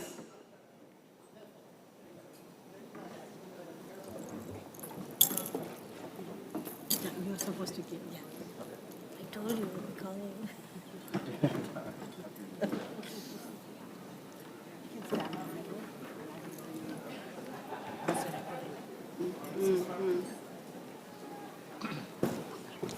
Okay. Yeah. Good evening. It gives me immense pleasure to introduce the next recipient of the Lifetime Achievement Award, Thomas Alapad. I have known Thomas and Catherine for many decades. Thomas is a very shy, simple, silent, and work behind the scene. And if he really wanted, he could have been the president of AKMG or API many years ago. My acquaintance with Thomas was mainly through API, although he was an infrequent visitor to AKMG conventions. In fact, Alapad family is a household name in Kerala or mostly in India. And apple doesn't fall too far behind the tree. But when it comes to Thomas, he did not go for the apple or for the gold. Many of us may not be even aware that Thomas is one of the founder partner of the daily meals we eat. When you go to a Malayali store and buy unniyappam, oottappam, kallappam, all those things, we are paying to Thomas Alapad. He is a very smart man, and we all kind of indirectly work for him.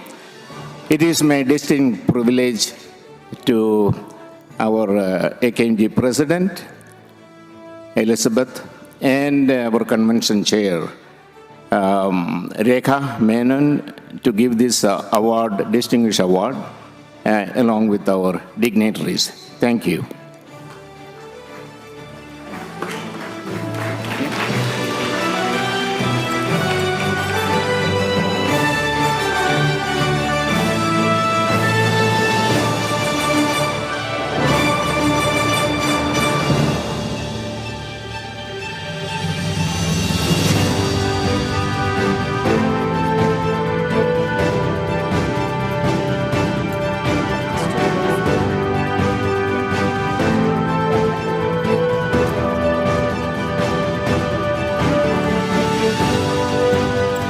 Dr.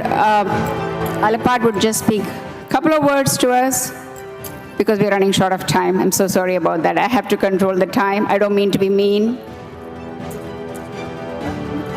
Dr. Patel is a great friend of AKMG. He is Dr. Hemant Patel, pulmonologist, and he is the past president of API, and we're delighted to have him say a few words about Dr. Thomas Alapat. Congratulations to Dr. Thomas Alapat and all the AKMG graduates. As a past president of API, I attended so many AKMGs, many of you would know and remember. It's a wonderful organization, and you have a lot of leaders coming up, and hopefully very soon one of you would be API president soon. So congratulations, and good night, and God bless you all.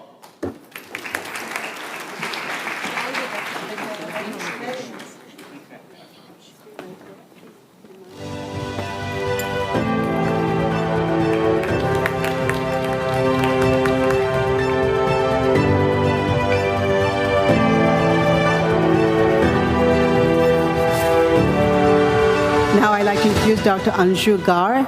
She's a cardiologist and currently the secretary of the medical staff at Newark Beth Israel Medical Center, and she will someday be the president, hopefully in a few years, of the medical staff. I'm delighted to introduce Dr. Anju Gar, a great friend of me and my family, as well as the medical staff.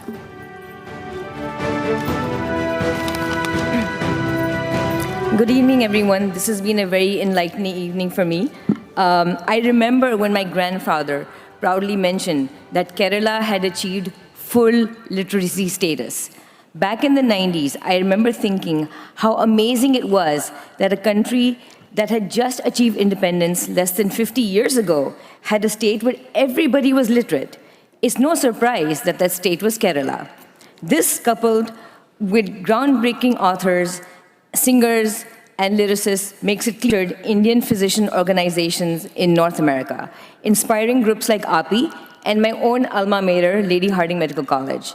It seems like an address to the group most familiar with the hardworking and brilliant nature of this organization. AKMG for cultural preservation, philanthropy, and medical student mentorship, as I have frequently seen Dr. Maiman Prasad at NBI, and I have.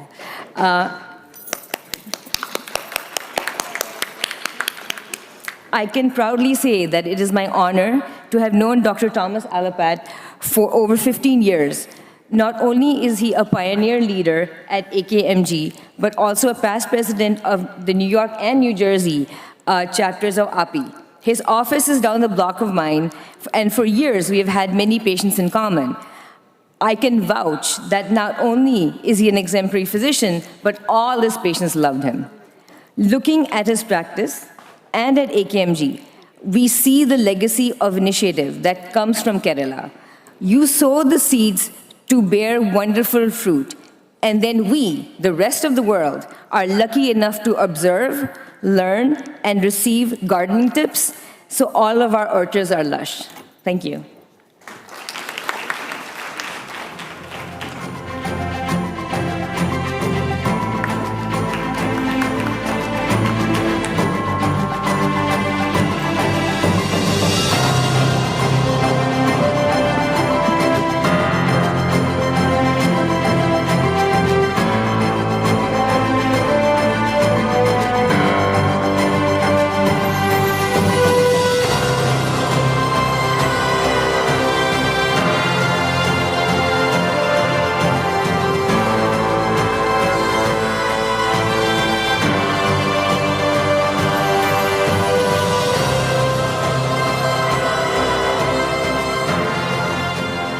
Thank you, Dr. Thomas Alapat, for your leadership and for your dedication to the medical community. And I personally am thankful to you for making my life easier through daily delight. So thank you for that. I would also like to thank Dr. Anshu Agarwal, and Dr. Hemant Patel.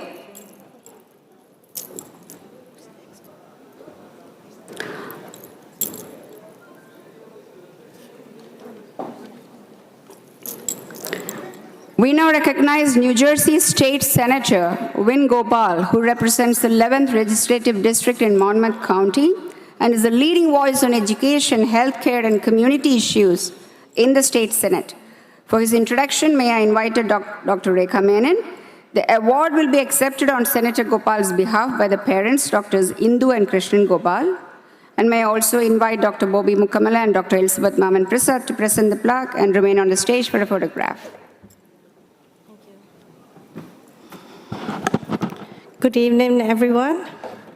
Just a little bit on our state senator.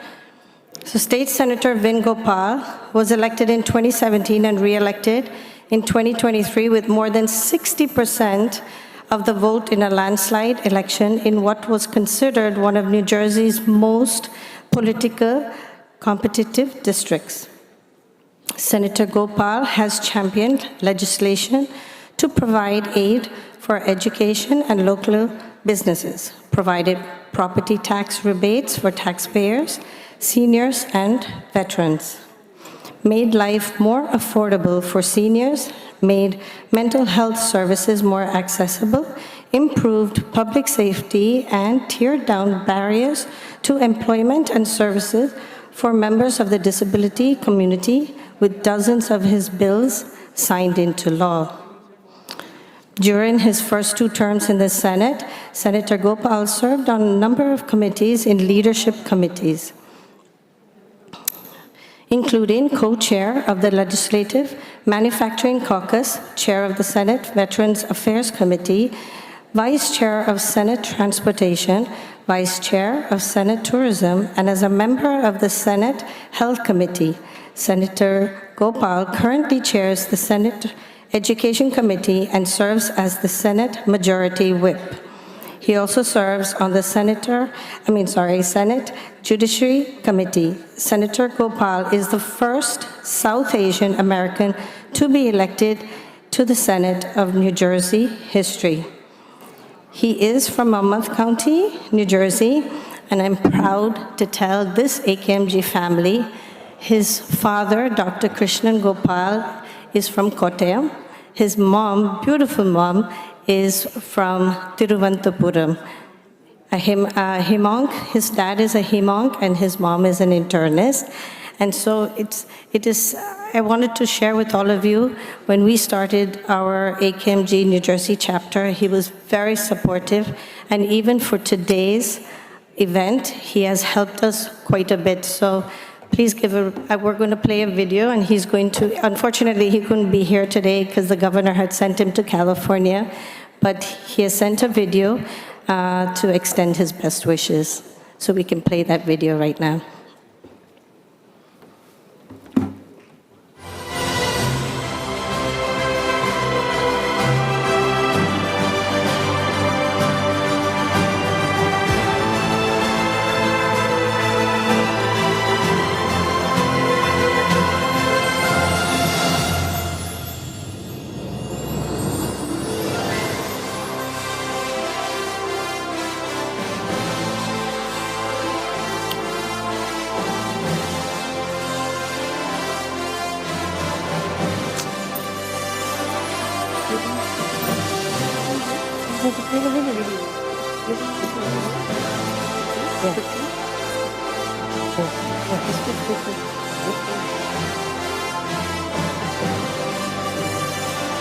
Can we have the video, please?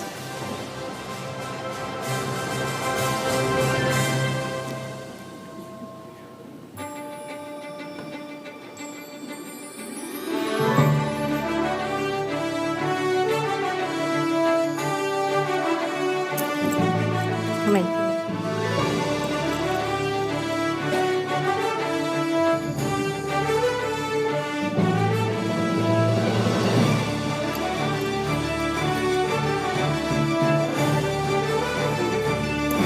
He's there.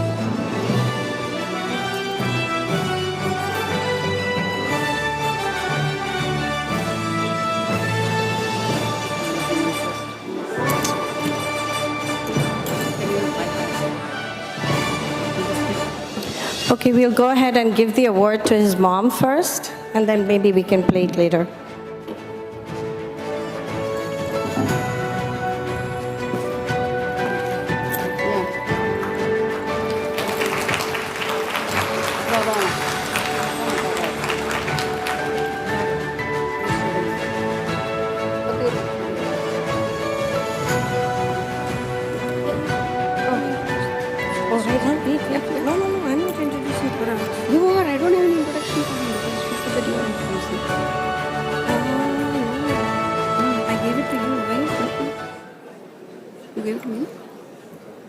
Hi, it is a pleasure to extend my greetings to the American Kerala medical graduates for your 47th annual convention.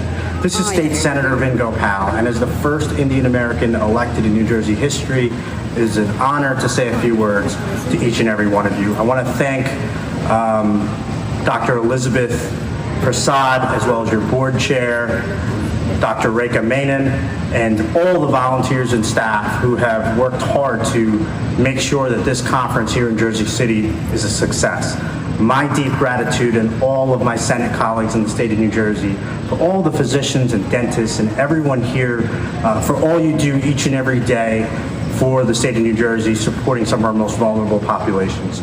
And to the Kerala community as a whole, for one I'm a proud member of, I want to thank you for organizing today, and thank you for the medical community here in Kerala for organizing. I hope you guys have a great conference. Thank you for all you do.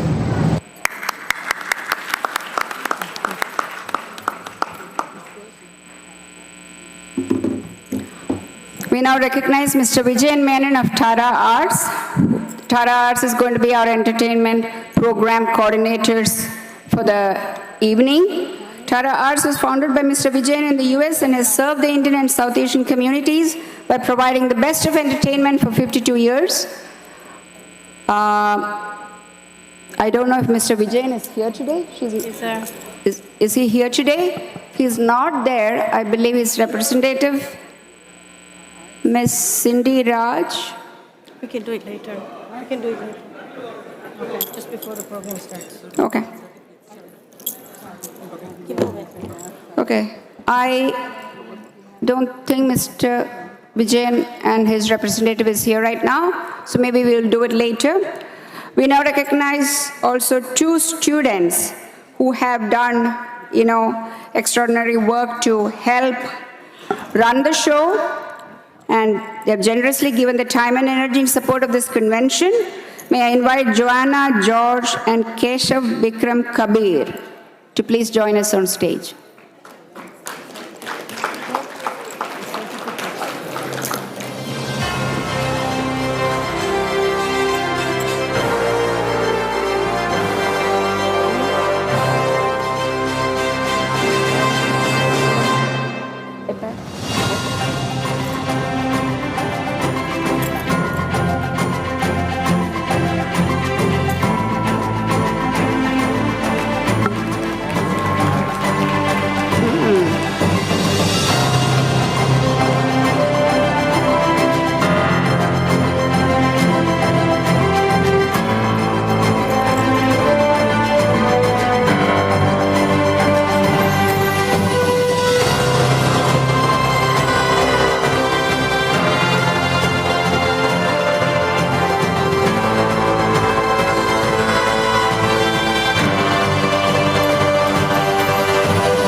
Joanna and Keshav, it's volunteers like you who make programs like this successful.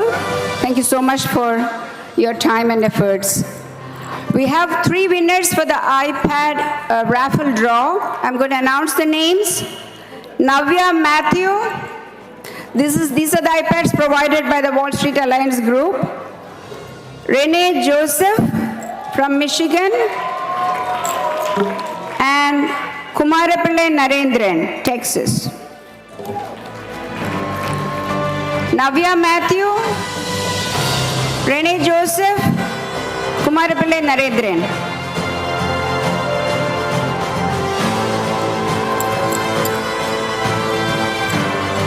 Are any of them here?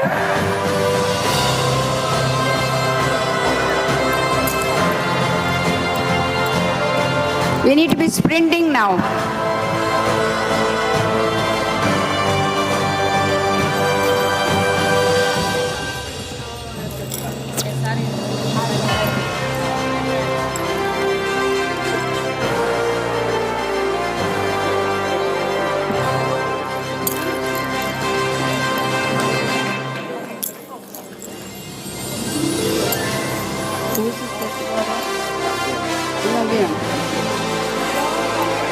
Oh, wow. Wow, it's 8:00.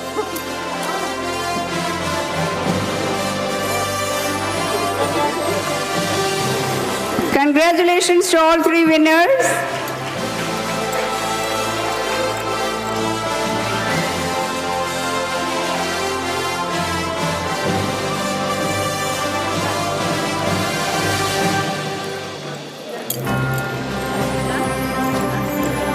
Yeah.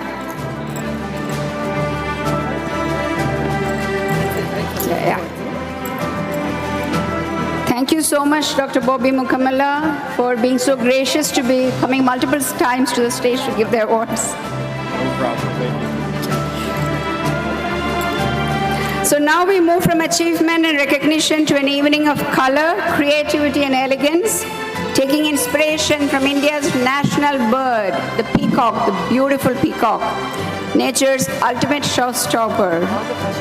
Yeah, well, our models are ready to bring its color, confidence, and magnificent flair to the runway. Ladies and gentlemen, dinner is being served. The Mile Mystic fashion show will happen once you all get your dinner and settle down so that you can enjoy the fashion show properly. The models are not going to come on stage until you guys are all settled and watching us, because we have put a lot of effort to make this happen.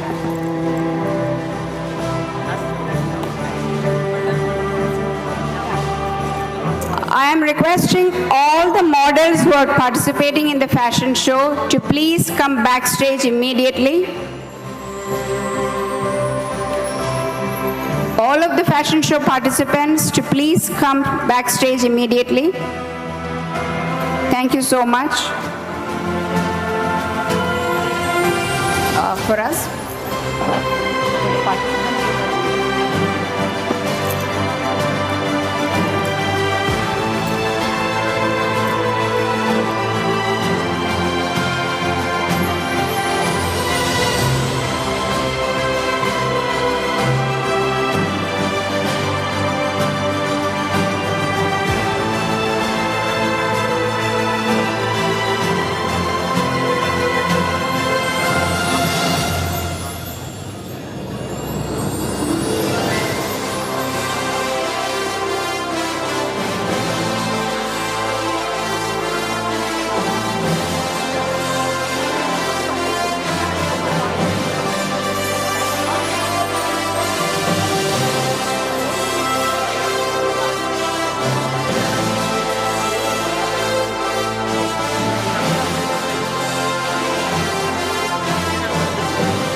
ಲ್ಯಾಂಬಿನ ಮಾಡಿ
All our fashion show models, please kindly assemble on stage. Fashion show models, please show up on stage.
Care deeply for your clients. Love your clients. This business will give you back.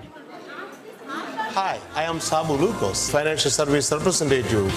I am here with you to provide financial tools and solution for your needs. Get guarantees for the EFIN line. For information, please call 516-902-4300. I am here with you.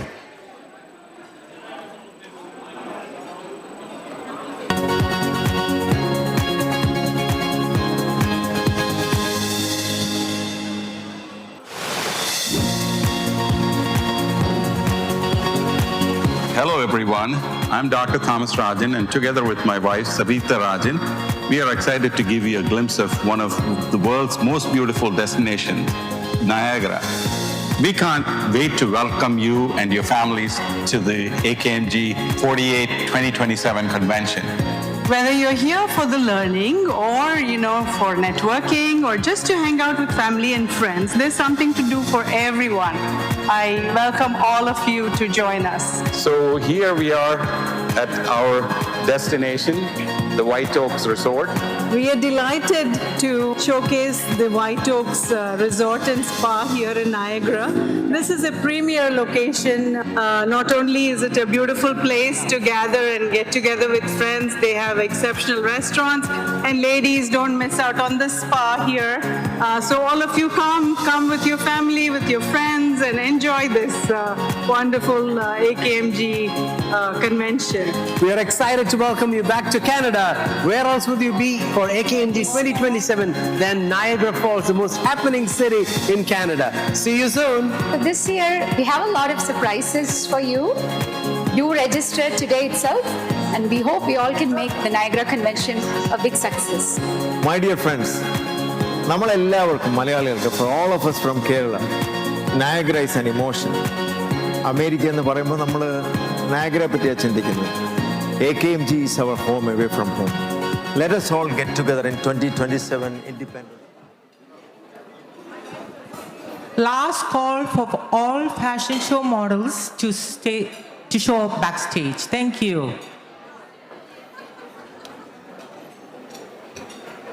Good evening, distinguished guests, ladies and gentlemen. Welcome to this beautiful evening where fashion meets artistry and elegance takes flight.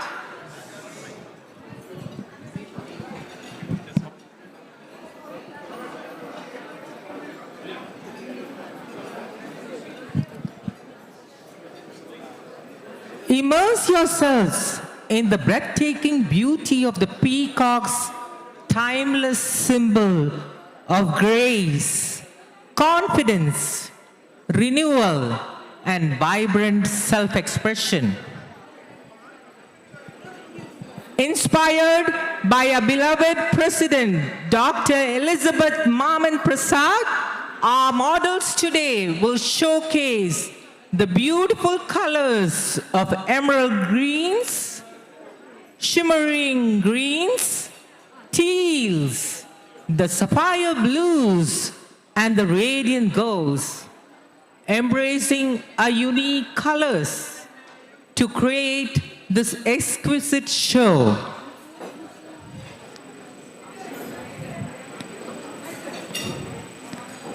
A display of style, sophistication, and elegance. And to let us all know that fashion is not about just what you wear, but the confidence and the beauty within. Introducing and welcoming you to the Mile Mystic Show, Dr. Elizabeth Maman Prasad's special gift to you, the greatest show in New Jersey, Mile Mystique.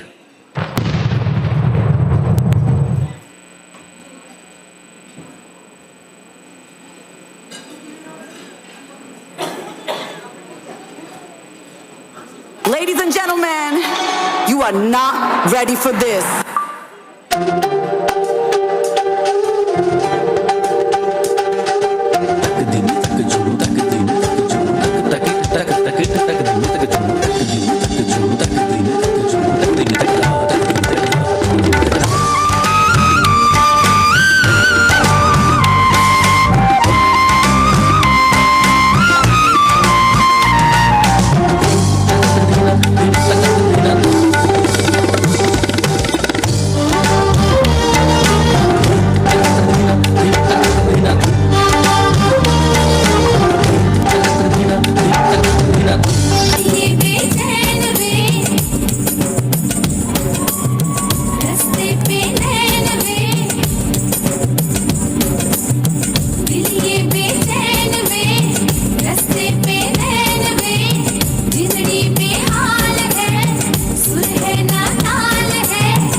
Yes, we like to, and every item. When you come on, baby, do you do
Hello. I would like to invite our president, our immediate past president, Dr. Elizabeth Maman Prasad, to give the felicitation to Tara Arts.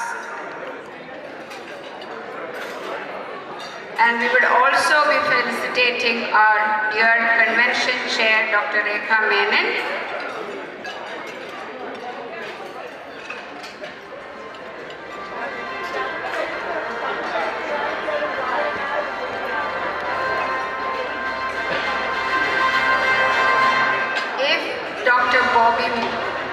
Is still here, we would kindly request him to come up on stage one more time to present an award. We're very sorry for the inconvenience caused.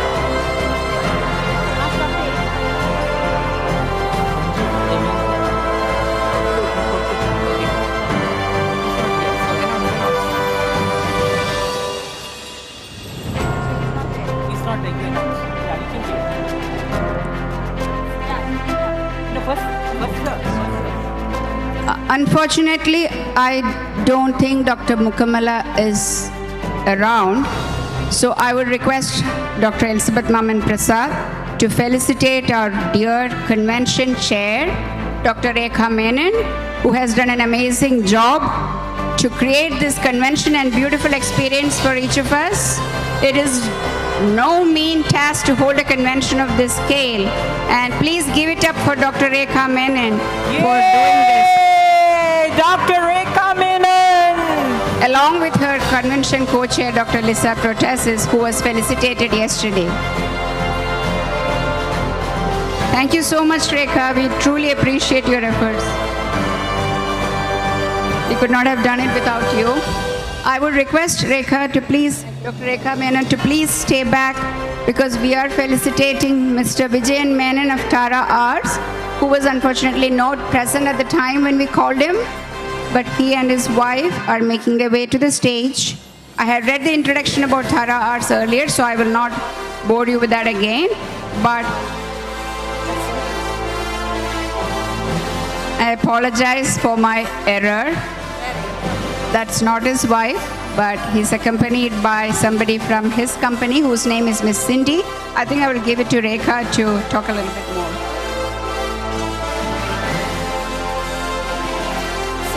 Cindy, can you say anything? Few words for Tara Arts?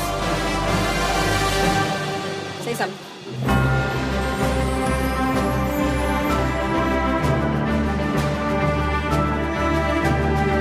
Good evening, everyone. My name is Cindy Raj, and I've been honored to be a part of Tara Arts. Tara Arts, as you know, has been in the US for more than 50 years.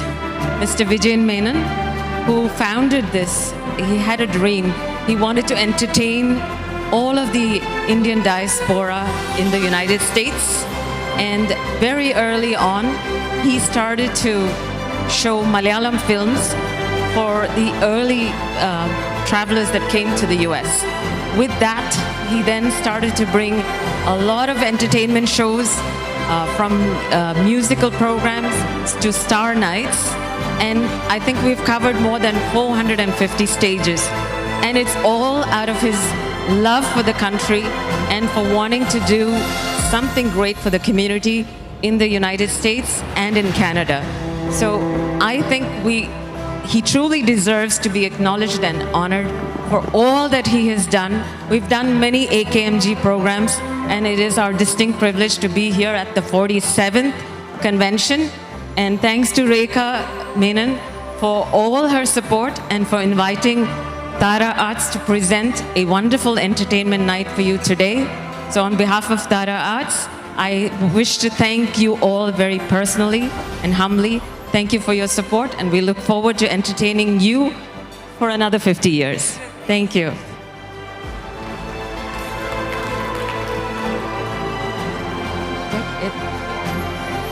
Okay, we also wish to thank President Jacob Mammon. Thank you so much. And Elizabeth Mammon, thank you. Thank you so much.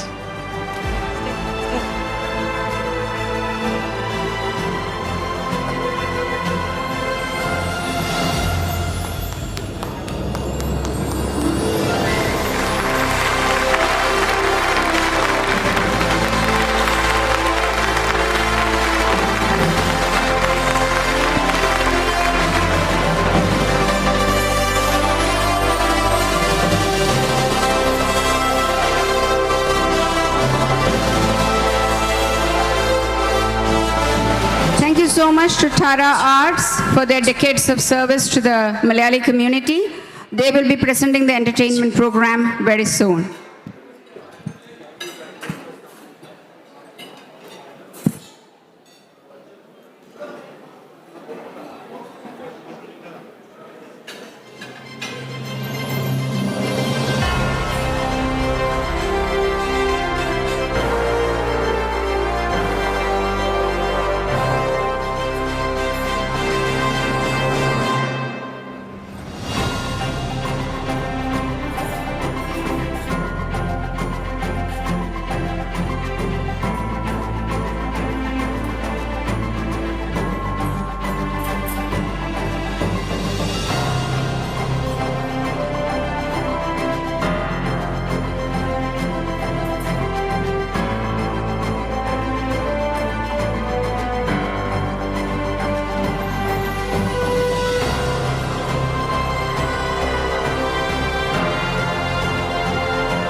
Check.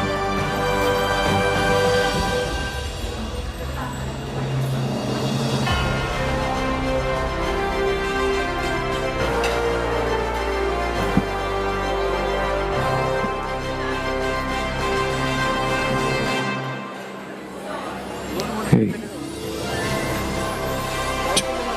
Hey.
Hi, I am Sabu Lucas, Financial Service Representative.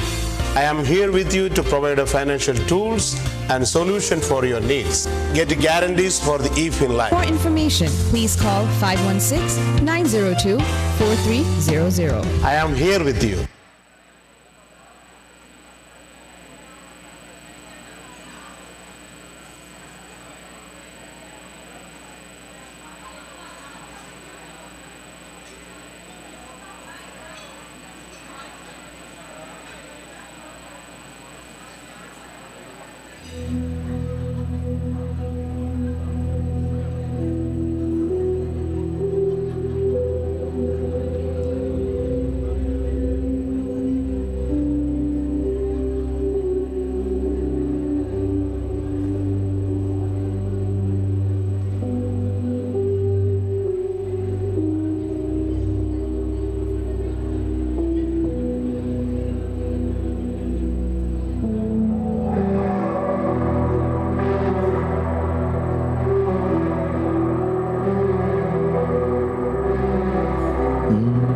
Check, hello, hey, check, hey, mic check, 1, 2, 3, hello, check. Check.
Can somebody turn the music down?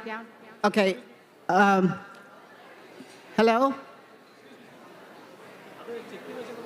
Huh? I need to do a raffle. I need a mic. Yeah. Okay. I'm not supposed to touch that. Okay. Oh, no, don't touch Just leave it like that. Okay. Okay, it's on. No. Hello? Hello, everyone. Do you have your raffle tickets? Yeah? So we're going to have... Yeah. Okay. So the first prize that we have is for the pickleball, right? Is this pickleball? Yeah, pickleball. Okay. Is a pickleball set, and I'm hoping one of the kids will win this one. So I'm going to have Dr. Rachel George pick one of the stubs. Let's see who the winner is.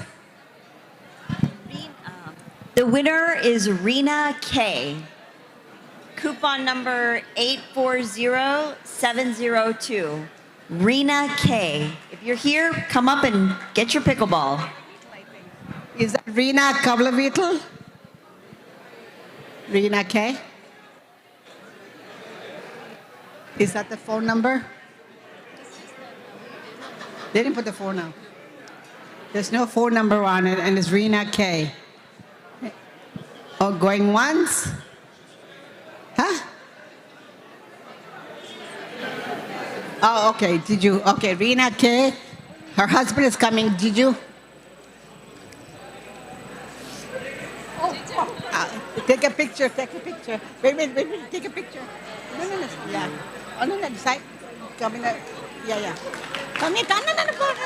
Come here. Wait. Come. Other apple ball. That's where's your husband? Come here. We're going to take a photo. Yeah. Okay. Yeah. That's okay. You can hold it. Yeah.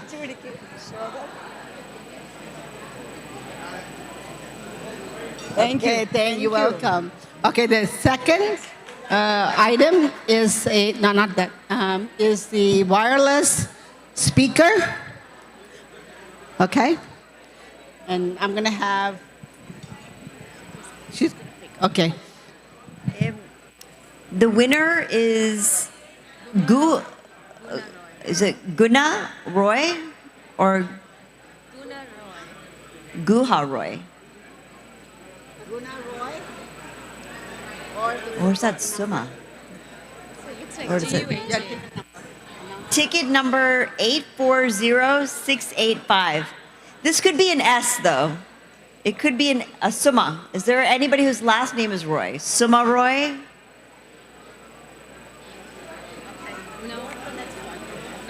Anyone?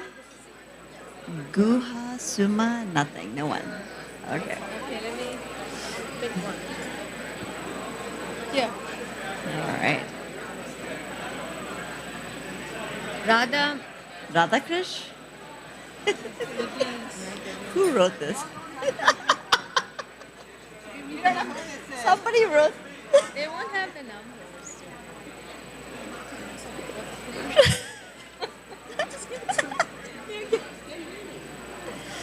This is my. Oh, okay. What was the name? Radha Krish. No. Okay. Okay, we have selected. Oh, Suba.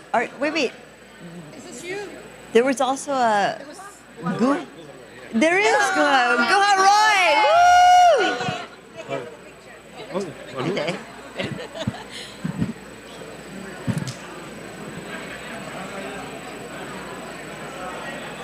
Thank you.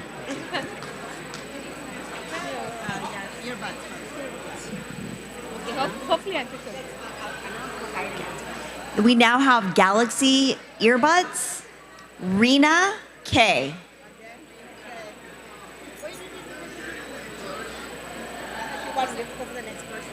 Okay. It's my turn to. You want to go? Yeah. Oh my goodness, Naya.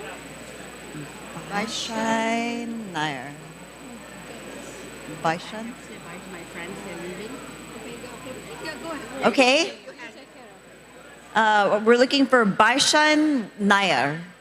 Baishan, possibly spelled here. Last name Nair. 840716. Anyone? No. Okay. Sindhu Pillai. 840667, Sindhu?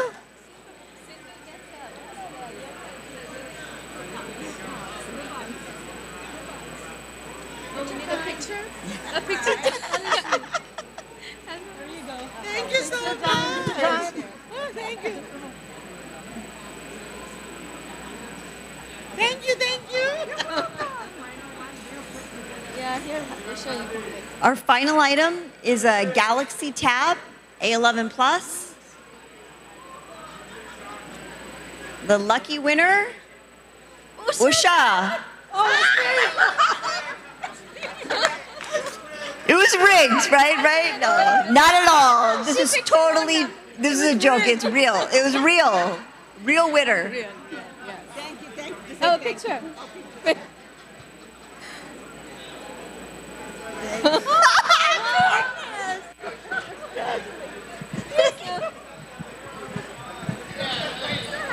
Oh my God.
സംഗീതരംഗത്തെ Soumya സാന്നിധ്യം, ഉള്ളിലും ഉയിരിലും താളപ്പെരുക്കത്തിന്റെ കൂട്ടുകാരി സൗമ്യ സനാതനൻ. ആദ്യമേ സൗമ്യ ഇത്രയധികം percussion instruments ഗംഭീരമായിട്ട് കൊണ്ടുവരുന്നു. ഏഷ്യാനെറ്റിൽ മഗരസ എന്ന പരിപാടിയിൽ തബല വായിച്ച് സംഗീത ലോകത്തേക്ക് പ്രവേശിച്ച സൗമ്യ രവീന്ദ്രൻ മാസ്റ്ററുടെ സംഗീതത്തിൽ സായിവാർ തിരുമേനി എന്ന ചിത്രത്തിൽ തന്റെ ആദ്യ ചലച്ചിത്ര ഗാനം ഗാനഗന്ധർവനോടൊപ്പം ആലപിക്കാൻ ഭാഗ്യം ലഭിച്ചു.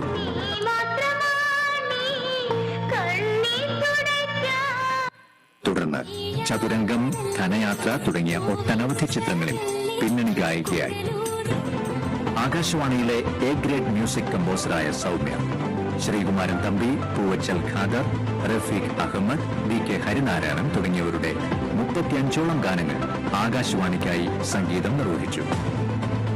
30ലേറെ വാദ്യോപകരണങ്ങൾ കൈകാര്യം ചെയ്യുന്ന സൗമ്യ ഇന്ത്യക്കകത്തും അമേരിക്ക ഉൾപ്പെടെയുള്ള വിദേശ രാജ്യങ്ങളിലും പ്രോഗ്രാമുകൾ അവതരിപ്പിച്ചിട്ടുണ്ട്. സൗമ്യയുടെ തുമ്പപ്പൂ എന്ന ഗാനത്തിന്റെ അകപ്പല്ല മലയാളികൾ നെഞ്ചോട് ചേർത്തു.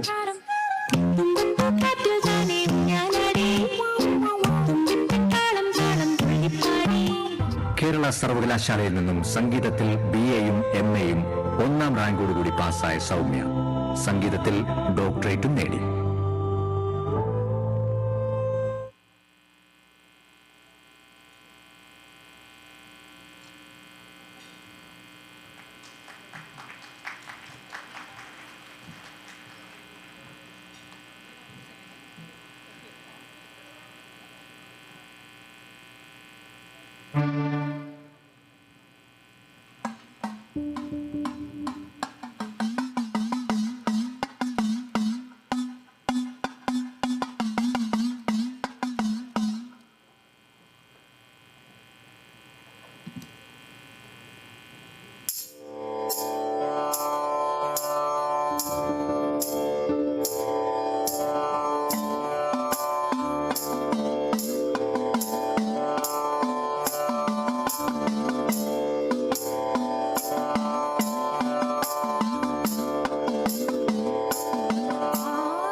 സപ്തസ്വരങ്ങളിൽ അമൃതവർഷം ചൊരിയുന്ന സംഗീതവേദികളിൽ ബാല്യം മുതൽ രാഗവിസ്മയം തീർത്ത സംഗീത പ്രതിഭ.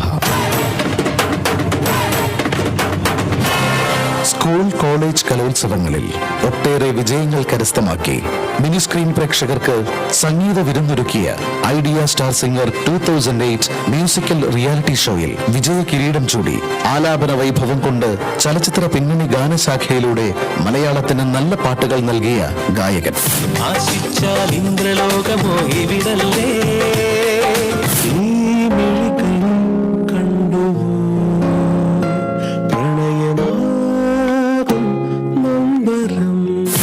തന്ത്രികൾ ശ്രുതി ചേർത്തൊരുക്കി ക്ലാസിക്കൽ പെർഫോമൻസുകൾ കൊണ്ട് ആഘോഷവേദികൾ സംഗീത സാന്ദ്രമാക്കി മലയാളത്തിന്റെ പ്രിയപ്പെട്ട പാട്ടുകാരനായി മാറിയ violinist and playback singer Shri Vivekanand.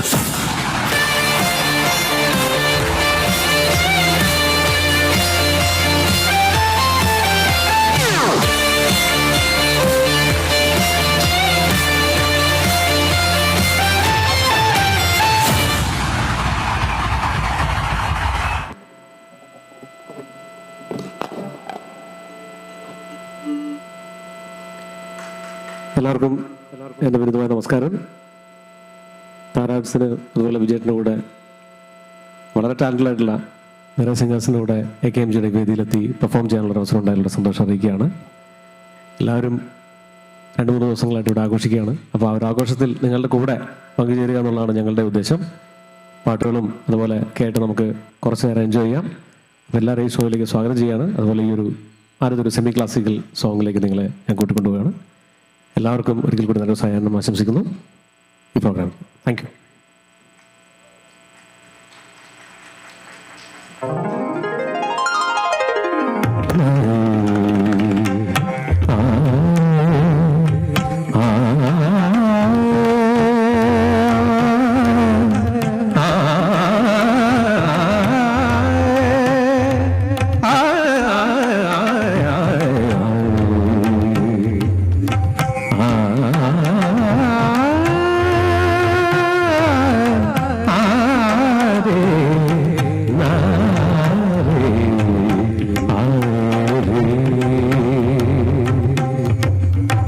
ദേവസഭാതലം നാഗിലമാകുവനാദമയൂഖമേ സ്വാഗതം സ്വാഗതം സ്വാഗതം.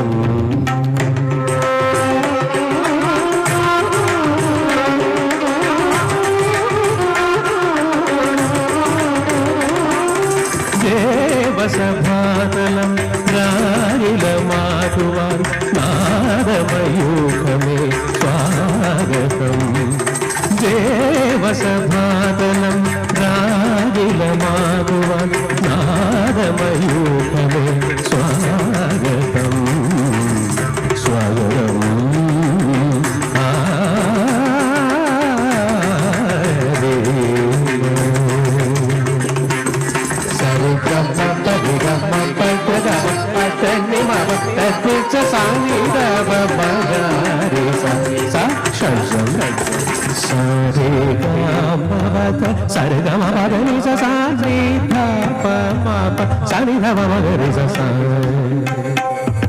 മയൂരനാദം സ്വരമായി വിളയും ഷഡ്ജനാദകമന്ത്രം. മയൂരനടനം ലയമായി തെളിയും ഷഡ്ജനാദനാദം.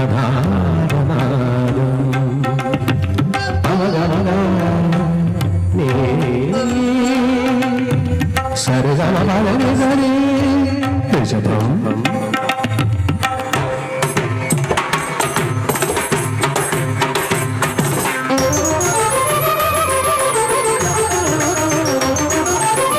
ഋഷഭസ്വരങ്ങൾ പൗരുഷമേയും ശിവവാഹനേ നൗദി. ഹൃദയാനന്ദമേകും ഋഷി ഗജമാ ശിവസഞ്ജയനേ നൗദി.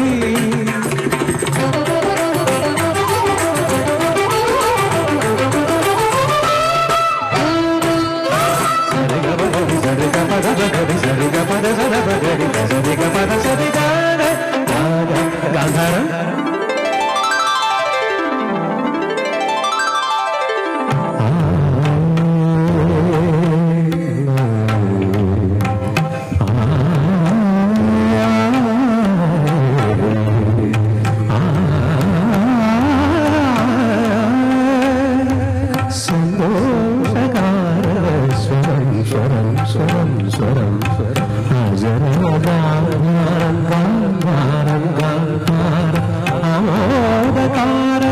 സ്വരം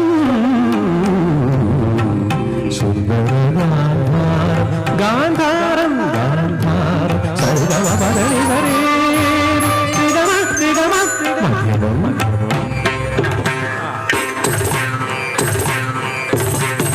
ക്രൗഞ്ചം ശ്രുതിയിലുണർത്തും വിശ്വം മധ്യമം. സരിഗമപദനി സരി സരിഗമപദനി മാധവ ശ്രുതിയിലിണങ്ങും കാരുണ്യം മധ്യമം. മനിതവ മകരേ പഞ്ചമം.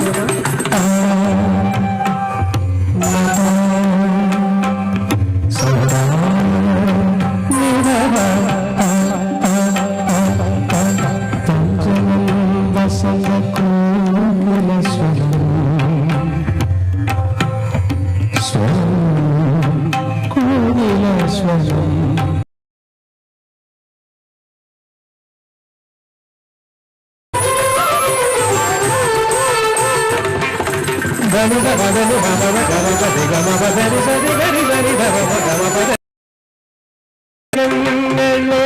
തൊട്ടുണരുന്ന കാമള്ളൂ ഭൈവരോ അശ്വരവങ്ങളാചക്രത്തിലുണർത്തുന്ന സ്വരരൂപം ഭൈവരം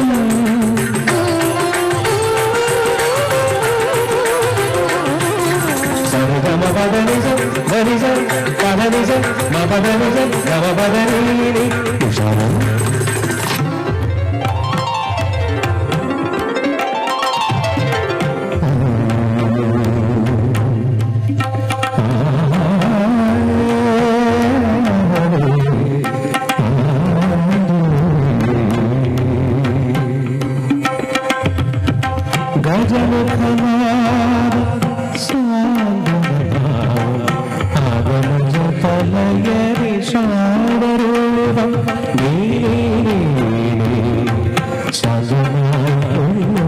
സ്വരജല കളങ്ങൾ ഭീകമായടോ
ജഗദാനന്ദം സംഗീതം ആനന്ദം ആനന്ദാനന്ദം ജഗദാനന്ദം സംഗീതം ഹരിതനി ഭരിച്ച ഹരിതനി ഭവതീനി ഹരി ഭവതി ഹരിതനി ഭരിച്ച ഹരിതനി ഭവതീ ഹരി ഭവതി ഹരിതനി ഭരി ഹരിതനി ഭവത ഹരി ഭവതി ഹരിതനി ഹരിതനി ഭവതനി ഭവ ഹരിതനി ഭവതനി ഭവതി ഭവതി ഹരി ഭവതി ഭവതി ഹരി ഭവതി ആനന്ദം ആനന്ദാനന്ദം ജഗദാനന്ദം സംഗീതം ആനന്ദം ആനന്ദാനന്ദം ജഗദാനന്ദം സംഗീതം സംഗീതം സംഗീതം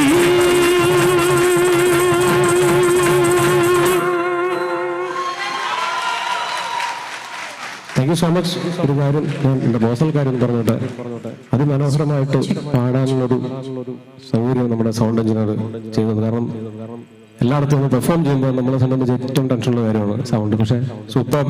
അനൂപിന് നല്ലൊരു ഗൈഡ് തീർച്ചയായും കൊടുക്കാം. Thank you thank U.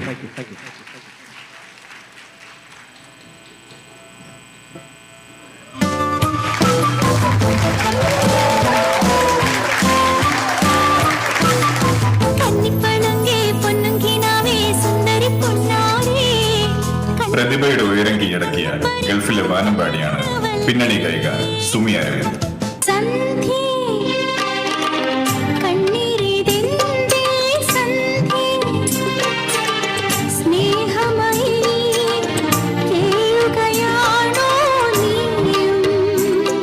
സ്വരമാതിരി മാത്രമല്ല, പ്രതിഭ തെളിയിച്ച ടെലിവിഷൻ അവതാരക കൂടിയാണ്. Singh and win, music vibes, tune in at coffee time, അമ്മ അമ്മായി അമ്മ, പിയാനോ തുടങ്ങിയ ടെലിവിഷൻ പരിപാടികളിൽ അവതാരകയായും പ്രൊഡ്യൂസറായും ശ്രദ്ധ നേടി. സ്റ്റേജ് പ്രോഗ്രാമുകളിലും നിറസാന്നിധ്യമാണ് Sumi Aravind. KJ Yesudas, SP Balasubrahmanyam, KS Chithra, MG Sreekumar, G Venugopal, Unni Menon എന്നിവരോടൊപ്പം അമേരിക്ക, ഓസ്ട്രേലിയ, യൂറോപ്പ് എന്നിവിടങ്ങളിൽ സംഗീത വിരുന്ന് അവതരിപ്പിച്ചു.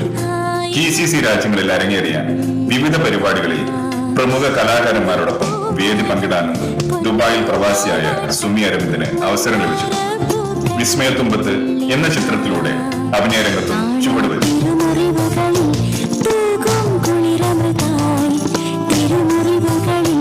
തൂകും കുളിരമൃതായി കരളിൽ നിറയും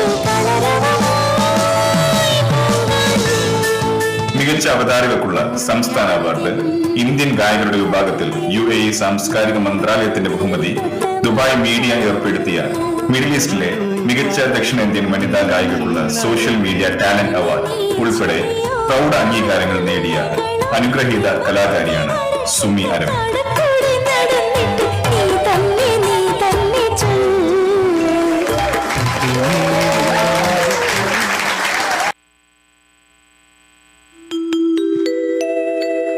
നമസ്കാരം, ഗുഡ് ഈവനിങ്. ഒരുപാട് സന്തോഷം.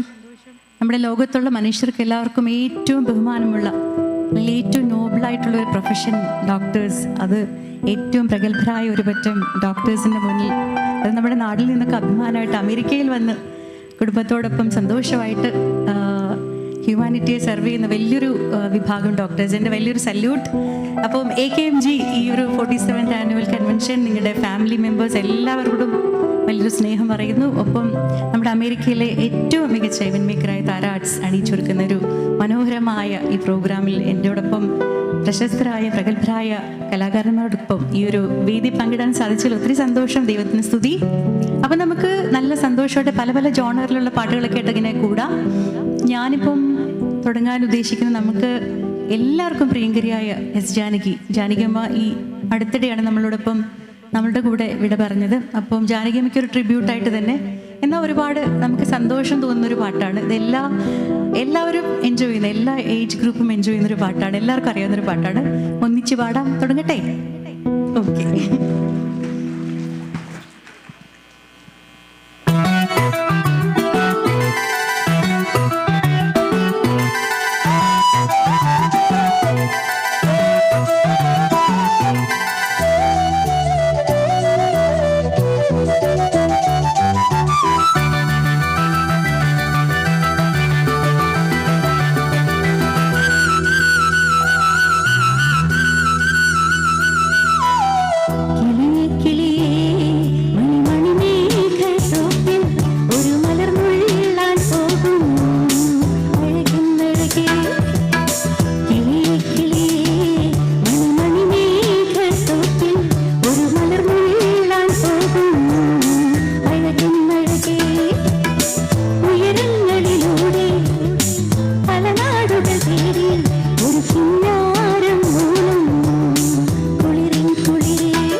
Najeem Arshad. Idea Star singer എന്ന റിയാലിറ്റി ഷോയിലൂടെ ജനഹൃദയങ്ങളിലേക്ക് കൂടുകൂട്ടിയ ഭാവഗായകൻ. തിരുവനന്തപുരത്ത് തിരുമല ഷാഹുൽ ഹമീദ് റഹ്മ ദമ്പതികൾക്ക് മകനായി ജനിച്ചു വളർന്ന ഇദ്ദേഹം സ്വാതി തിരുനാൾ സംഗീത കോളേജിൽ റാങ്ക് ജേതാവും ബിരുദാനന്തര ബിരുദവും നേടി പിന്നീടുള്ള ജീവിതം സംഗീതത്തിനു വേണ്ടി മാറ്റിവെക്കുകയും ചെയ്തു. ഐഡിയ സ്റ്റാർ സിംഗറിൽ കിരീടം നേടി സിനിമാ ലോകത്തേക്ക് കടക്കുകയും 500ഓളം സിനിമകളിൽ നിരവധി ഹിറ്റ് ഗാനങ്ങൾ നമുക്കായി സമ്മാനിച്ചിട്ടുമുള്ള ഗായകൻ. 2017 1971 ബിയോണ്ട് ബോർഡേഴ്സ് എന്ന മോഹൻലാൽ ചിത്രത്തിൽ സംഗീത സംവിധാനം ചെയ്തിട്ടുള്ള നജീം 2019 കെട്ടിയോളാണ് എന്റെ മാലാഖ എന്ന ചിത്രത്തിലെ ആത്മാവിലെ വാനങ്ങളിൽ എന്ന ഗാനത്തിന് മികച്ച ഗായകനുള്ള സംസ്ഥാന ചലച്ചിത്ര പുരസ്കാരവും നേടി. നമുക്ക് സ്വാഗതം ചെയ്യാം നമ്മൾ വിജയിപ്പിച്ച ആ ജനകീയ ഗായകൻ. And now the moment we have all been waiting for. Let's welcome to the stage Najeem Arshad.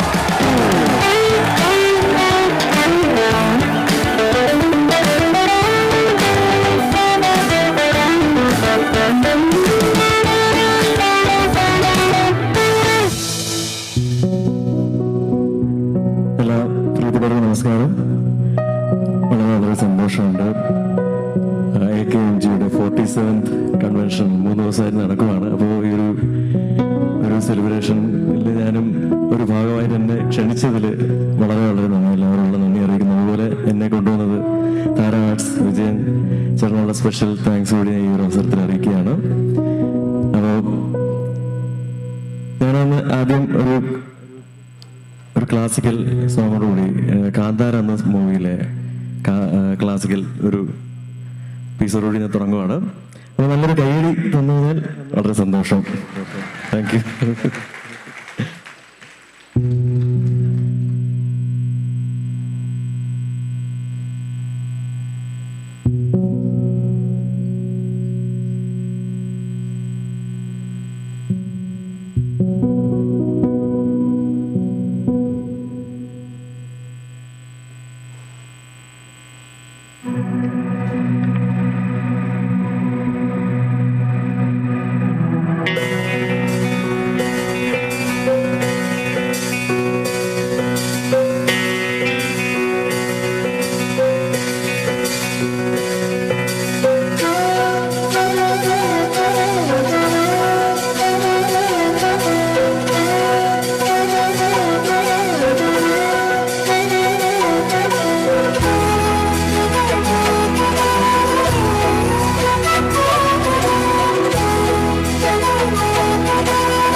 Ah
Thank you so much.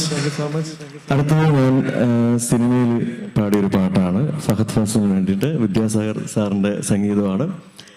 Indian പ്രണയം എന്ന സിനിമയിലെ പാട്ടാണ്. പാടാം. Okay, ready? ചെറിയൊരു കൈയിടയൊക്കെ ആയിട്ട് പോയല്ലേ? ഡപ്പാങ്കുത്തിലൊക്കെ പോകുന്നൊരു പാട്ടാണ്. നമുക്കൊന്ന് ചെല്ലു ചെയ്ത് പോവാം. ഈ പരാതിരൂപമൊക്കെ ആയിട്ട് എല്ലാവരും ഞെട്ടിയില്ലേ എന്താ ഈ പാട്ടൊക്കെ എന്ന് പറഞ്ഞിട്ട്? Thank you so much. Thank U. ചിലവ് വേറെ ചെയ്യാം കേട്ടോ. ഓക്കെ. ഒരു പാടില്ല പാടില്ല.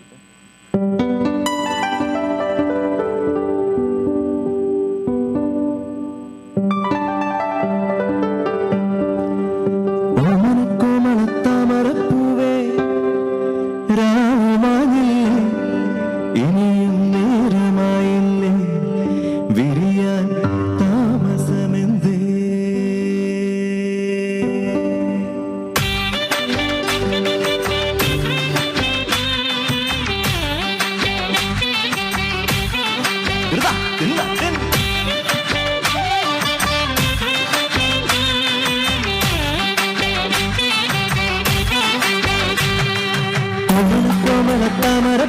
താമരപ്പൂവേരാവുമായില്ലേ ഇനിയും നേരമായില്ലേ വിരിയാൻ താമസമെന്തേ?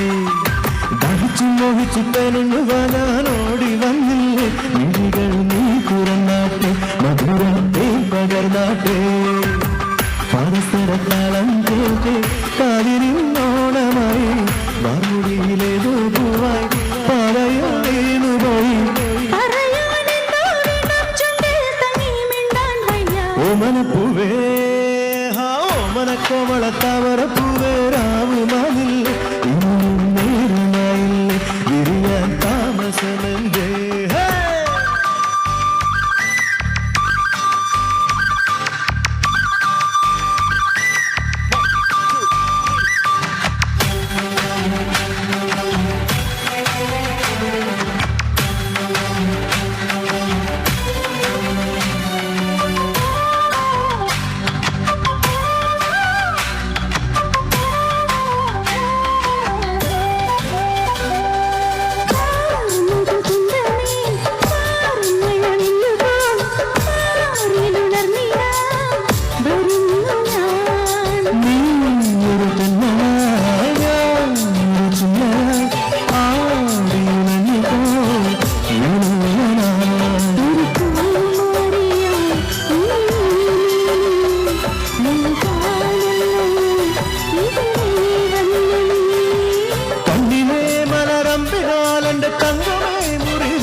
ഓമന കോമള താമര പൂവേരാവുമാകില്ലേ ഇനിയൊന്നൂരനായില്ലേ ഇനിയാൻ താമസമെന്തേ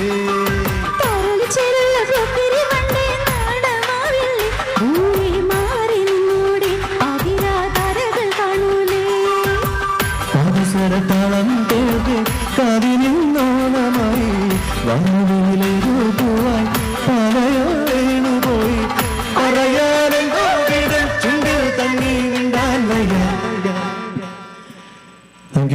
ഇതിന്റെ ഡപ്പാങ്കൂത്ത് നമുക്ക് വേറൊരു അതെ ഇതിന് മുകളിൽ തന്നെ ഒരു രാജാ സാറിന്റെ ഒരു പാട്ടുണ്ട്, അതാണ്.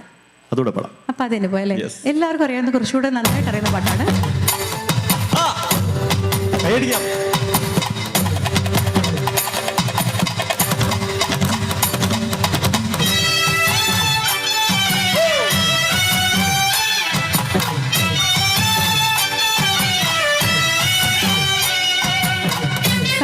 ഡപ്പാങ്കൂത്ത് കളിക്കാതെ ഡോക്ടേഴ്സ് ഇങ്ങനെ പാടില്ലാന്നൊന്നുമില്ല.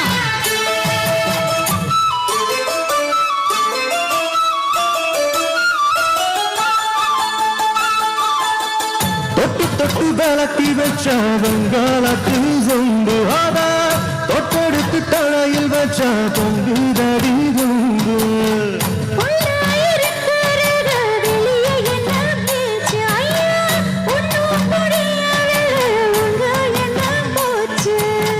കണ്ണു കഴകാ പൊണ്ണു സിരിച്ച പൊണ്ണു മറിച്ച എണ്ണി രസിച്ച കണ്ണൻ തനിയ എണ്ണി രസിച്ച കണ്ണു വലൈതാൻ വിട്ട് വിരിച്ച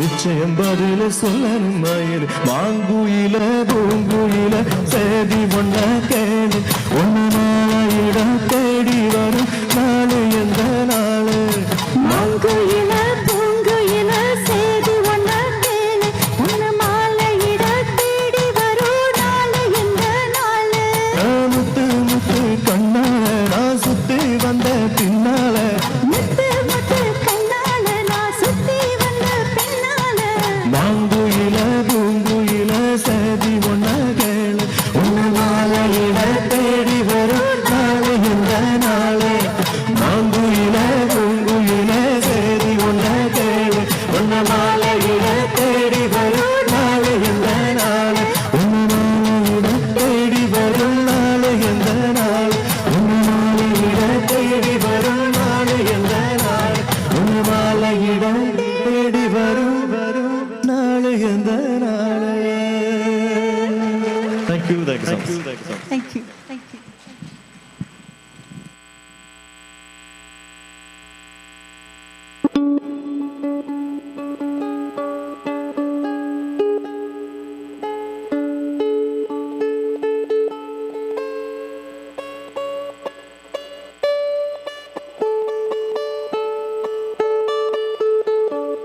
Hello, check.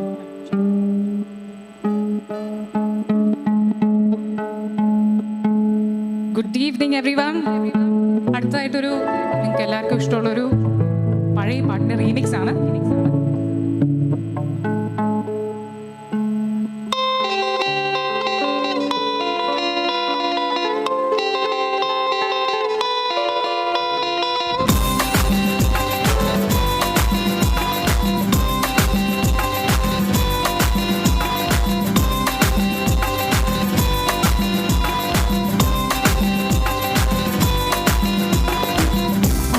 പൊരിച്ചതുണ്ട് കരിമീൻ വറുത്തതുണ്ട്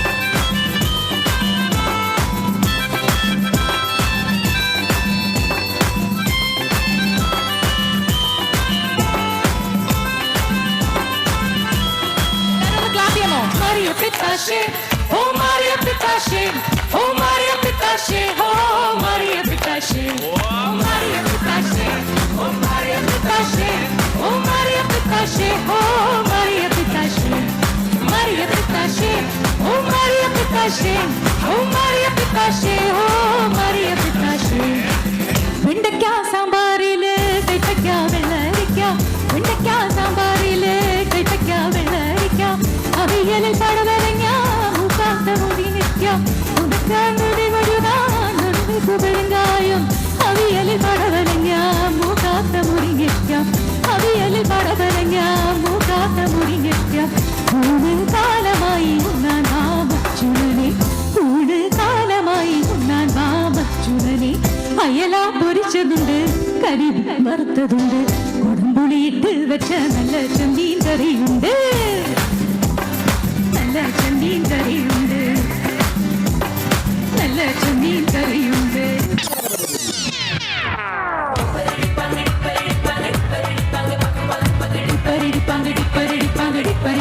പക്കു പക്കു പകൽ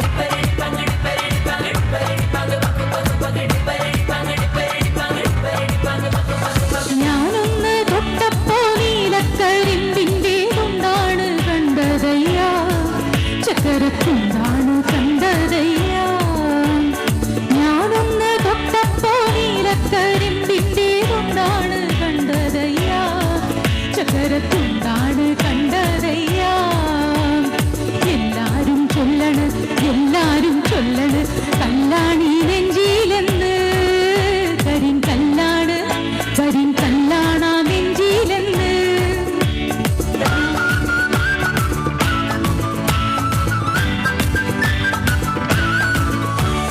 മുട്ടില്ലേ കൊട്ടയത്തൊരു മുട്ട പിള്ളച്ചൻ 90 കഴിഞ്ഞപ്പോ പെണ്ണ് കെട്ടാൻ പോയി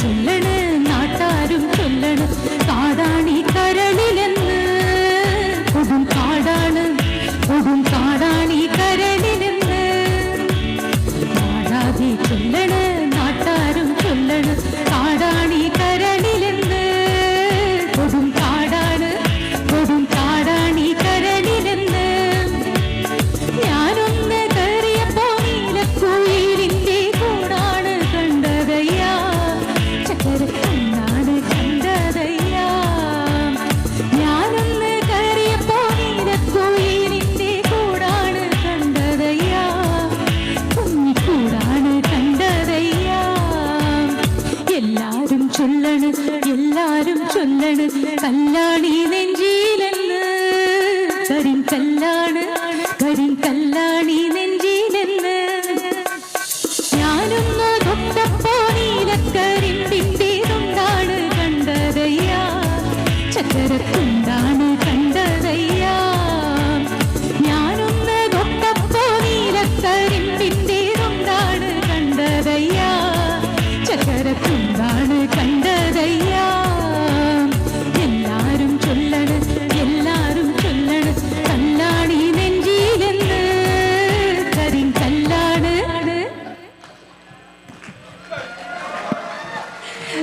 താങ്ക് യു ഡോക്ടറുടെ പേരെന്താ?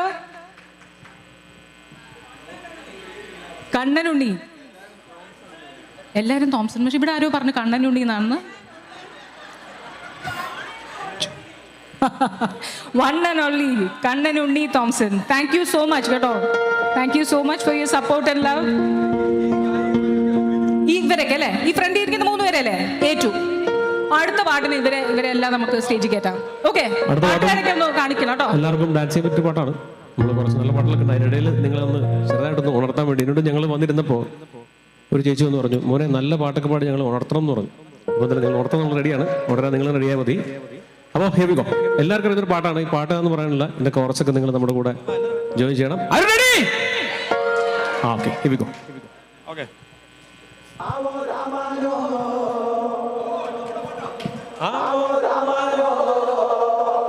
കണ്ണിനുള്ളി ചേട്ടൻ്റെ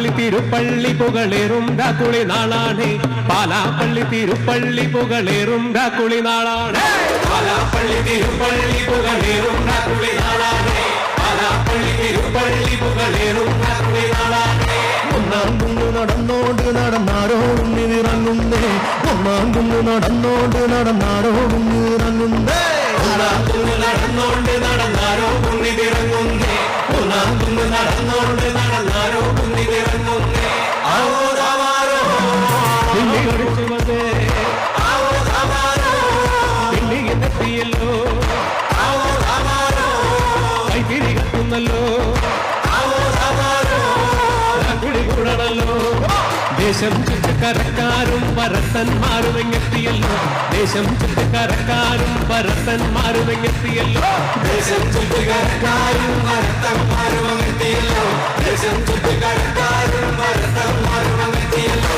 ആവോ ദാവാരോ നീ ഒടിച്ചു വന്നേ ആവോ ദാവാരോ ആവോ ദാവാരോ കൈത്തിരി കത്തുന്നല്ലോ ആവോ ദാവാരോ ലോകത്തിൻ പൊൻകിളക്ക്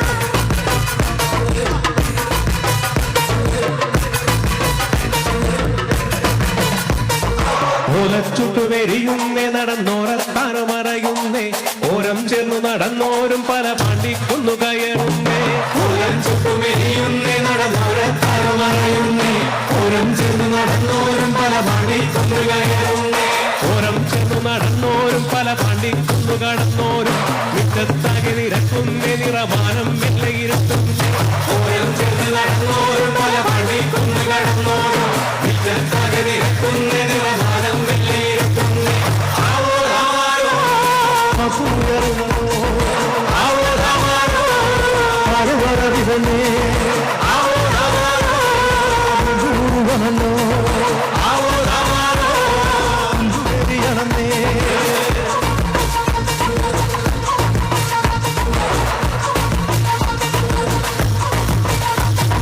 നെഞ്ചിൽ പഞ്ചമൊരുങ്ങുന്നേ അവരഞ്ചാം കുന്നു കയറുന്നേ പള്ളിക്കുന്നിലെ മുറ്റത്ത് പടക്കോഴിക്കങ്കമൊരുങ്ങുന്നേ നെഞ്ചിൽ പഞ്ചമൊരുങ്ങുന്നേ അവരഞ്ചാം കുന്നു കയറുന്നേ പള്ളിക്കുന്നിലെ മുറ്റത്ത് പടക്കോഴിക്കങ്കമൊരുങ്ങുന്നേ കൊമ്പൻ തുമ്പി ചുഴറ്റുന്നേ കടുവ കണ്ണു കലങ്ങുന്നേ കൊമ്പന്മാരവർ രണ്ടാളും നിലനേരെ പഞ്ഞിറെടുക്കുന്നേ കൊമ്പൻ തുമ്പി ചുഴറ്റുന്നേ കടുവ കണ്ണു കലങ്ങുന്നേ കൊമ്പന്മാരവർ രണ്ടാളും നിലനേരെ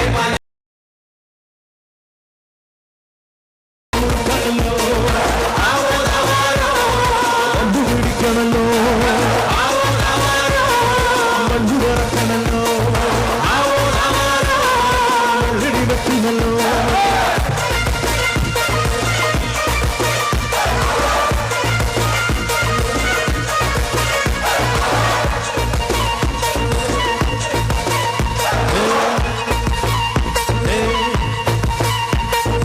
ആവോ ദാമാനോ thank you so much thank you അപ്പോൾ നെക്സ്റ്റ് വണ്ണും ഒരു ഇത്തിരി ഒരു ബെബി നമ്പറാണ് നമുക്ക് ഡാൻസ് ചെയ്യാൻ പറ്റുന്നവർ ഡാൻസ് ചെയ്യാം അപ്പോൾ ഞാൻ വന്നപ്പോൾ ഈ ഒരു ഹിന്ദി സോങ്ങിലേക്കാണ് പോകുന്നത് നെക്സ്റ്റ് വൺ അപ്പോൾ എന്നോടൊരു ഹിന്ദി സോങ് ദാസേട്ടൻ്റെ ഒരു രണ്ടുപേര് പാടുമെന്ന് ചോദിച്ചിട്ടുണ്ട് അപ്പോൾ വന്ന് മാത്രം ഈ ഒരു സോങ്ങിന് മുമ്പ് ഒരു രണ്ടുപേര് ദാസേട്ടൻ്റെ പാട്ട് പാടുന്നു ഡി ഒന്ന് തരാം കേട്ടോ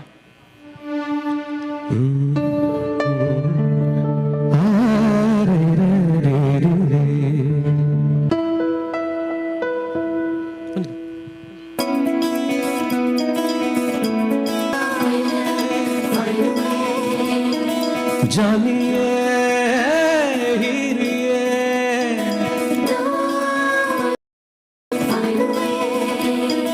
जानिए हीरिए मेरे मन ये बता दे तू किसी और चला है तू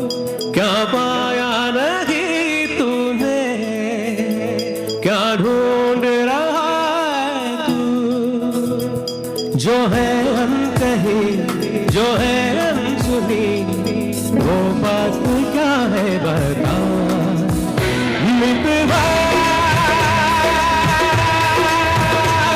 कहे धन कहे तुझसे क्या, मितवा ये खुद से तो ना तो छुपा।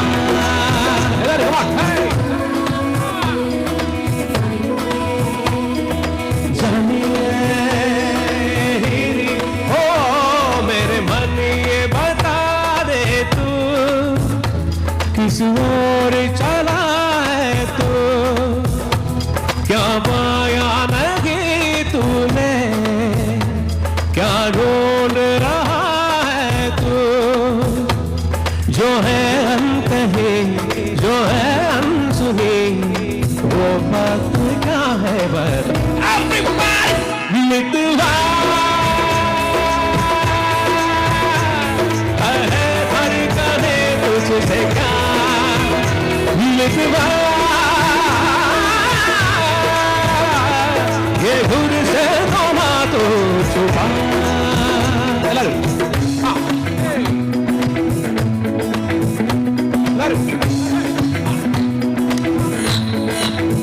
गमबनी निदा गमबनी निदा गम पदमग गमबनी निदा निदा निदा निदा गमबनी निदा निदा निदा निदा निदा निदा मार बर बर गमबनी निदा निदा मितवा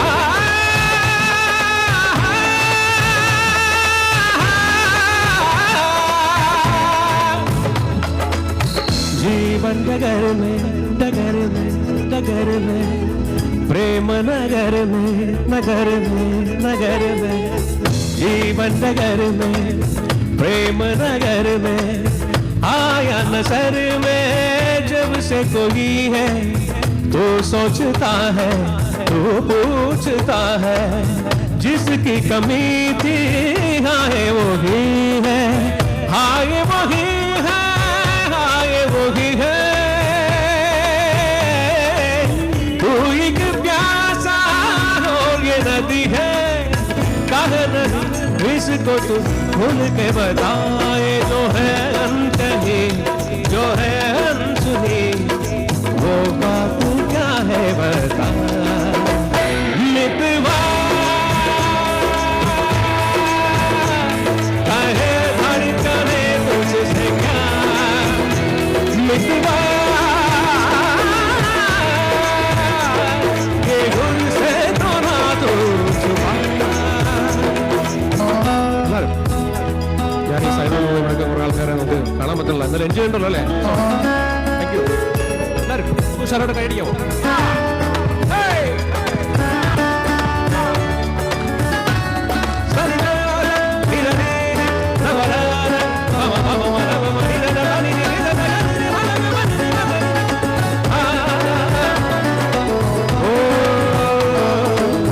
तेरी निगाहें पा गई राह, पर तू ये सोचे जाऊं न जाऊं, ये जिंदगी जो है नाचती तो क्यों बेड़ियों में हाँ तेरे पाओ।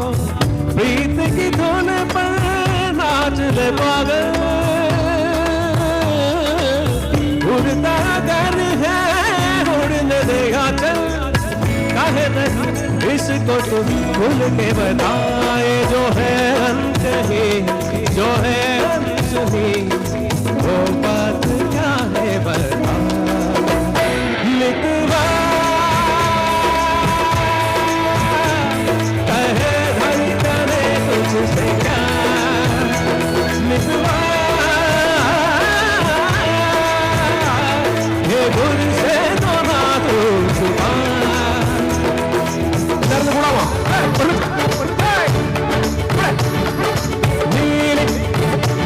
Dari zanini, dari zanini, dari zanini, dari mamaga, mamaga, mamaga, dari zanini, dari zanini, sagari magari, dari magari, dari sagari mamaga, mamaga, mamaga, mamaga, izaga mamaga, mamaga, dari zanini, sagari, sagari mamaga, mamaga, dari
thank you so much. എന്തായാലും പുറത്തേക്ക് വന്നപ്പോൾ നിങ്ങളുടെ energy കാണാൻ പറ്റി. എല്ലാവരും നല്ല മൂഡിലാണ്. അപ്പോൾ ഒരു കമൽഹാസൻ സാറിൻ്റെ ഒരു പാട്ടാണ്, ഒരു ഡ്യൂറ്റ് സോങ് ആണ്. ഇതിലേക്ക് നിങ്ങൾ കൊണ്ടുപോകണം. മലയാള സോങ് ആണ്, പക്ഷെ എല്ലാവർക്കും നല്ലതായിട്ട് കൈയടിച്ചതിനൂടെ കൂടാൻ നിങ്ങളുടെ പഴയ ഓർമ്മകളിലേക്കൊക്കെ പോകാൻ പറ്റിയൊരു ഉഗ്രം പാട്ടാണ്. സുമിയും കൂടിയായിട്ട് നമ്മളുടെ സ്റ്റേജ് പെർഫോം ചെയ്യുന്നു. ആ സ്റ്റെപ്പാണ് വേണ്ടത്, അതിന്റെ ബാക്കിയാണ് നമ്മൾ പ്രതീക്ഷിക്കുന്നത്. റെഡി?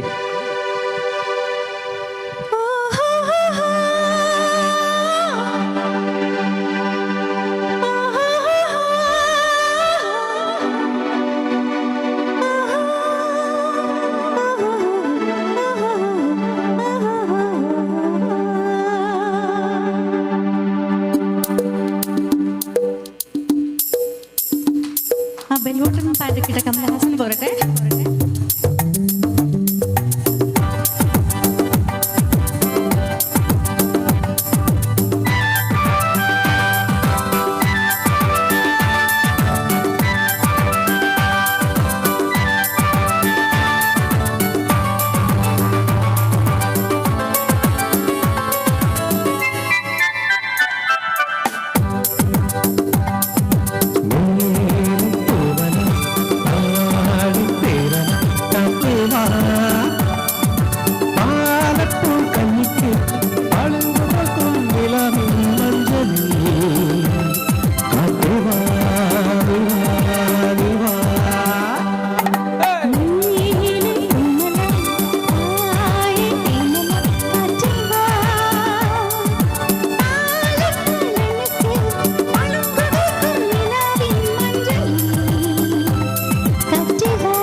Sound.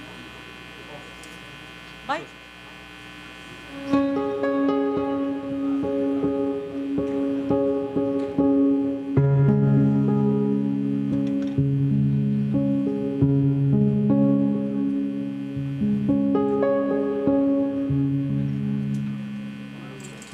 സൗണ്ടിന്റെ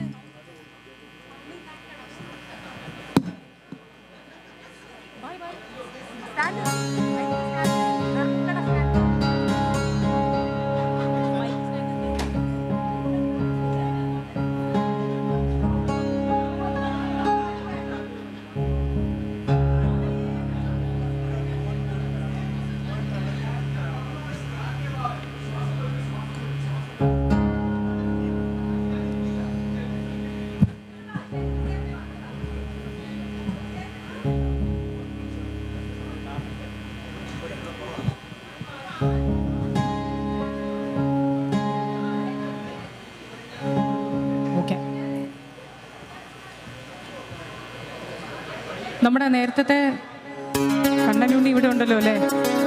ആ ടീംസ് എല്ലാം റെഡി അല്ലേ? ഓക്കെ പ്ലേ ചെയ്തു.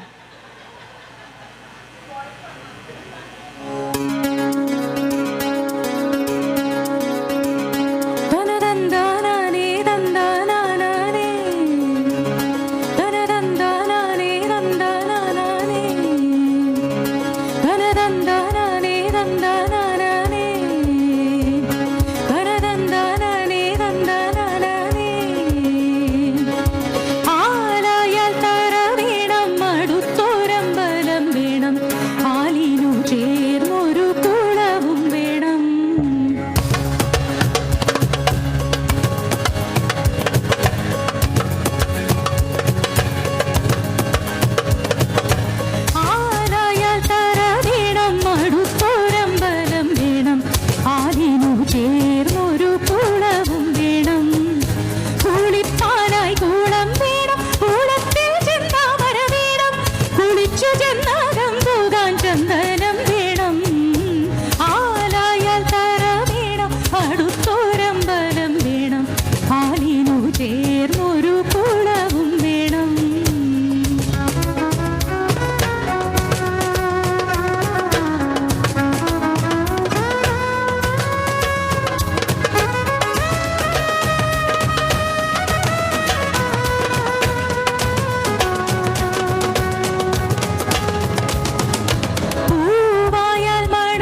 വരാം തൃശൂർ പൂരം കാണാൻ കാന്താ ഞാനും വരാം തൃശൂർ പൂരം കാണാൻ കാന്താ ഞാനും വരാം തൃശൂർ പൂരം കാണാൻ കാന്താ ഞാനും വരാം തൃശൂർ പൂരം കാണാൻ.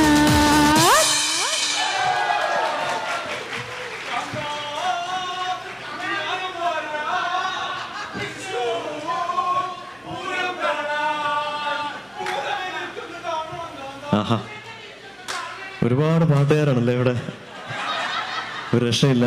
ടെമ്പോയും സംഗതിയൊക്കെ പെർഫെക്റ്റ് ആണ്. എന്നാൽ ഞാനൊരു ക്വസ്റ്റ്യൻ ചോദിക്കട്ടെ, ഇത്രയൊക്കെ പാട്ട് പാടുന്നല്ലോ, ഒരു ആൻസർ പറയാൻ പറ്റുമോ? നോക്കാണോ? പാട്ട് റിലേറ്റഡ് ആണ്. ഞാനൊരു പാട്ട് പാടാം, അതിൻ്റെ ശരിക്കുള്ള പാട്ട് അതാണ് പറയണം. ചേട്ടാ ഒന്ന് ഡീഡാവും.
ആൻസർ ഓൾറെഡി അവർ പാടിക്കഴിഞ്ഞു. ആദ്യത്തെ പാട്ട് ഏതാണ്?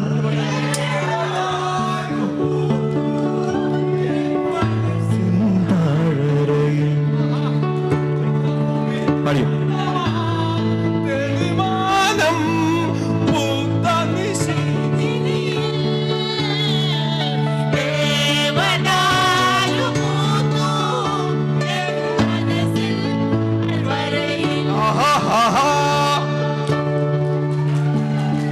എന്നാ പിന്നെ ഞാൻ അങ്ങോട്ട് പോട്ടെ.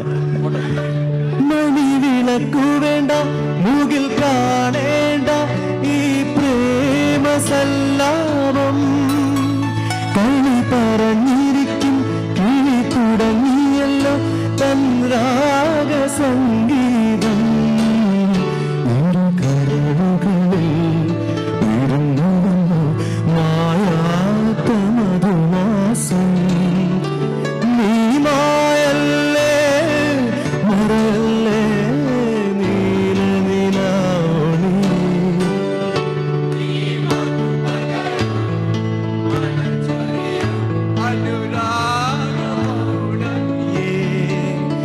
നീ മായല്ലേ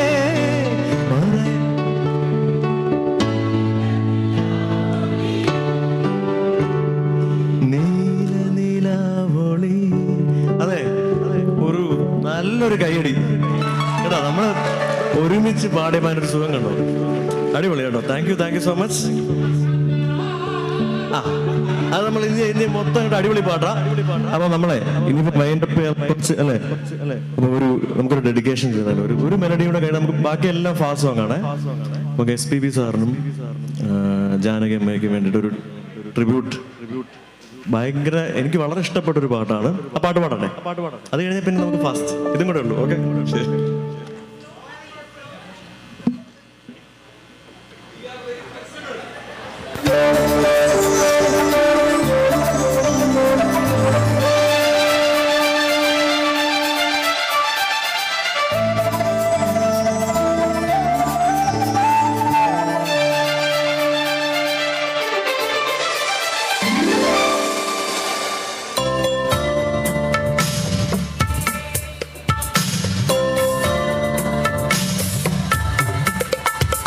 മലരാ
thank you so much. Thanks.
Next ഒരു വയലിൻ സെഷനാണ്. നിങ്ങൾക്ക് അറിയുന്ന കുറച്ച് പാട്ട് വെച്ചിട്ടുള്ള ഒരു ചെറിയ മെഡ്ലിയാണ്.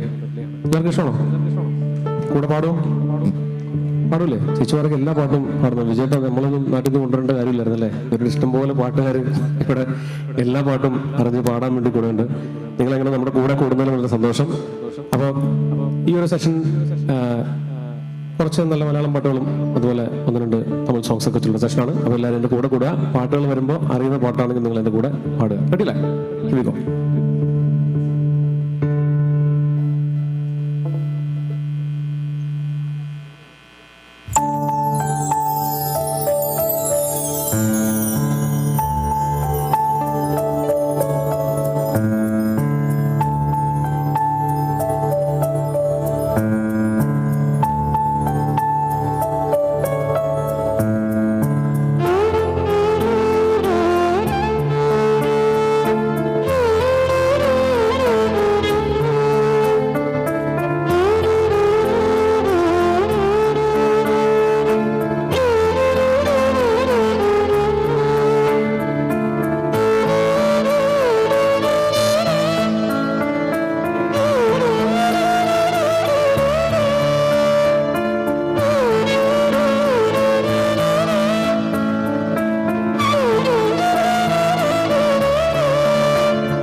സോങ്ങിലേക്ക് പോയാലോ? എല്ലാവർക്കും ഇഷ്ടപ്പെടുത്തൊരു സോങ് വരുവാണ്. ഒരു ആറാറാണിത്.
ചെപ്പുണ്ടോ മാണിക്ക കല്ലുണ്ടോ കൈവാർമതി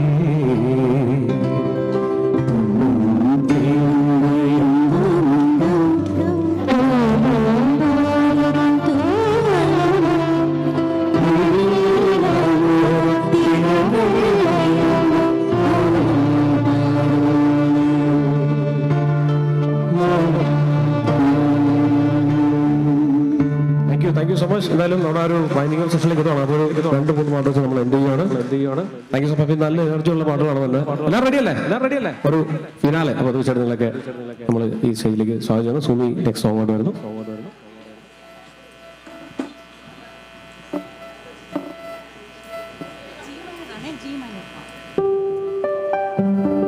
എന്താ അൺപ്ലഗ്ഡ് അല്ലേ? നമ്മുടെ എല്ലാവരുടെയും ഫേവറേറ്റ് കുറേ പാട്ടുകൾ. നിങ്ങൾ എല്ലാവരും അസാധ്യ സിംഗേഴ്സ് ആണെന്നും മനസ്സിലായി. പക്ഷെ നമുക്ക് ഇടയ്ക്കൊരു കുറച്ച് ഡാൻസ് നമ്പറും എന്നാൽ നമുക്ക് എല്ലാവർക്കും പാട്ട് ഇരുന്നു കൊണ്ടും നിന്നുകൊണ്ടും ഒക്കെ ഡാൻസ് ചെയ്യാൻ പറ്റുന്നൊരു പാട്ട് പാടിയാലോ?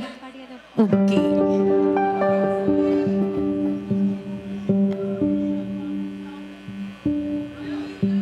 Love you to.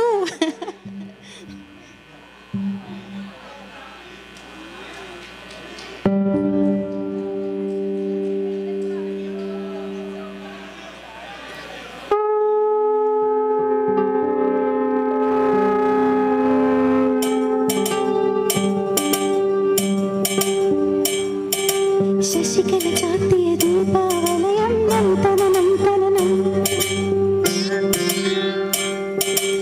സൂര്യ കാർത്തിക വർണ്ണോഭരണം നം തനനം തനനം തനനം കളനൂപുര ശിഞ്ചിത രഞ്ജിത മേളം തനനന നനനന തനനം കൈത്തിരി വിടരും യാമം തനനന നനനന തനനം വരമരുളു പൊരുളു മുയിരും ഉണരും ദേവി തനനം തനനം നം നം നം നം തനനനം തനാനനം തനനനം തനനനം തനാനനം തനനനം തനനനം തനാനനം തനനനം തനനനം തനാനനം തനനനം. Super dance.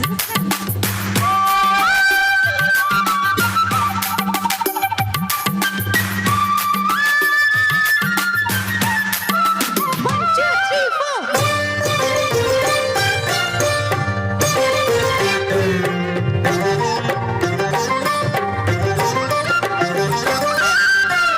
വരലക്ഷ്മി കോലം വരയുന്ന നേരം തളിരിളം ചുണ്ടിൽ ഉയരുന്നു മന്ത്രം കാർത്തികരാവിൻ കന്മഷഗന്ധം ചാർത്തി ദേവി നാമൊരുക്കി താരണി താഴ്വര ചിരി തൂക്കി തഴുകി ഒഴുകി ഈണം തെന്നൽ പഞ്ചമരാഗം സഞ്ചിത താളം നിൻ കാൽച്ചിലങ്കകൾ നാദവീചികൾ തിരുതിരി കിലുകില ചിലു ചിലു ദേവി തനനനം തനാനനം തനനനം തനനനം തനാനനം തനനനം ശശികല ചാത്തിയ ദീപാവലയം നം തനനം തനനം തനനം നം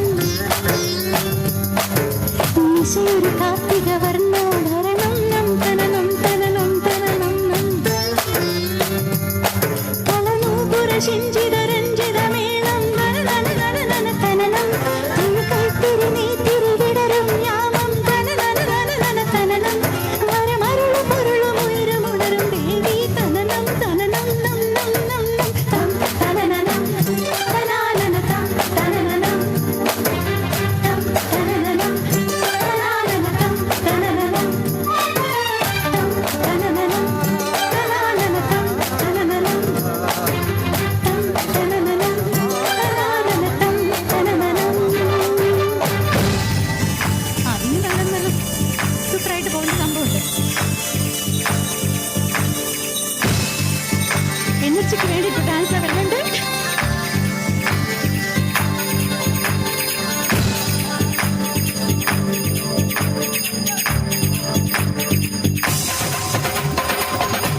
കേട്ടോ, ലവ്ലി ലേഡീസ് എന്ത് രസമായിട്ട് ഡാൻസ് ചെയ്തു, അടിപൊളി. രേഖ ഡോക്ടറും അങ്ങനെ എല്ലാവരും കൂടെ ചേർന്ന് തകർത്തു. Thank you so much. അയ്യോ, ഹാൻസം മാനെ എല്ലാം സർവ്വ വ്യാപിയായിട്ട് ഓടി ഡാൻസ് ചെയ്യില്ലല്ലേ, സൂപ്പർ.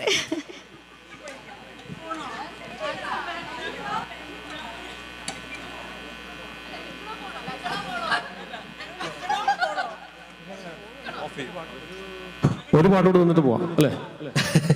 ഒരു ഫാസ്റ്റ് നമ്പറാണേ.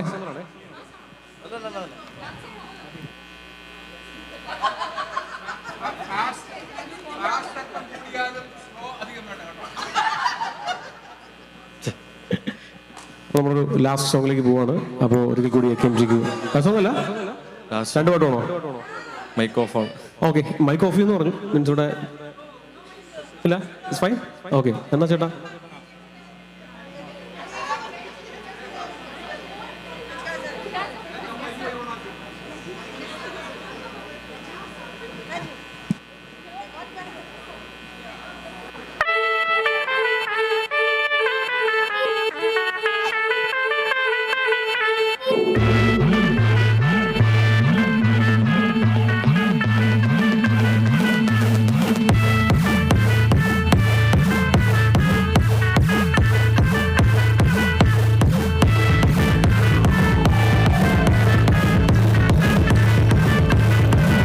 ഒരു സത്യം പിറന്നട പണ്ട് അധ്യായം തുടക്കമായെന്ന് കെട്ടും മുടങ്ങിടും പാട്ട് കൊടും സന്തോഷം പിറന്ന നാൾ പാട്ട് സ്നേഹം വന്നാൽ മധുരത്തേന് വീഞ്ഞായി കൂടും വന്ദിച്ചാറ് കോപം കൊണ്ടാൽ അകവേണ്ടാൽ വേറാരും വേണ്ടിയില്ലെന്മാരും ആഹമാകും ആർക്കും വർമാറും ആർക്കും കൊണ്ടേ ആഘോഷം പ്രകമ്പരം ആർമാറും ആർക്കും വർമാറും ആർക്കും കൊണ്ടേ ആഘോഷം പ്രകമ്പരം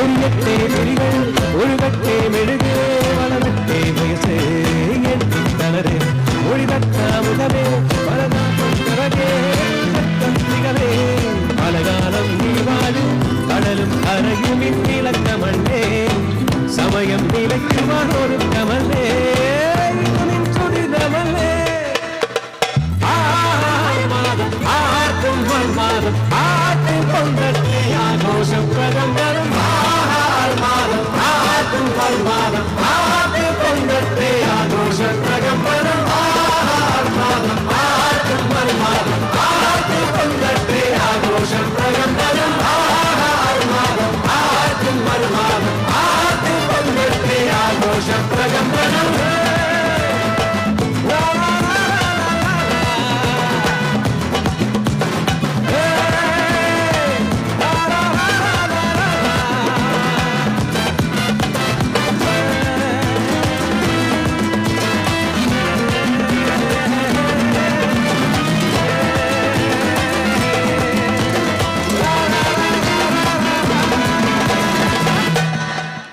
അതിൻ്റെ പേരുണ്ടല്ലേ, അത് തന്നെയായിരുന്നു ഞങ്ങളും ആദ്യം മനസ്സിലാക്കിയത്. ഓക്കെ, അപ്പോൾ എന്തായാലും നമ്മളൊരു എന്താ പറയുക, നമുക്ക് മുമ്പോട്ട് പോകാൻ പറ്റാത്തൊരു സാഹചര്യമാണ്. ഓക്കെ, അതിനിപ്പല്ലേ ഒരുപാട് സമയമുണ്ടോ? ഇല്ല,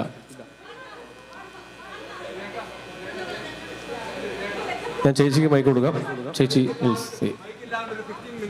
You know I love all of you very much. Antakshi is there. Okay. We have to ask Vijayan uncle and then we'll see.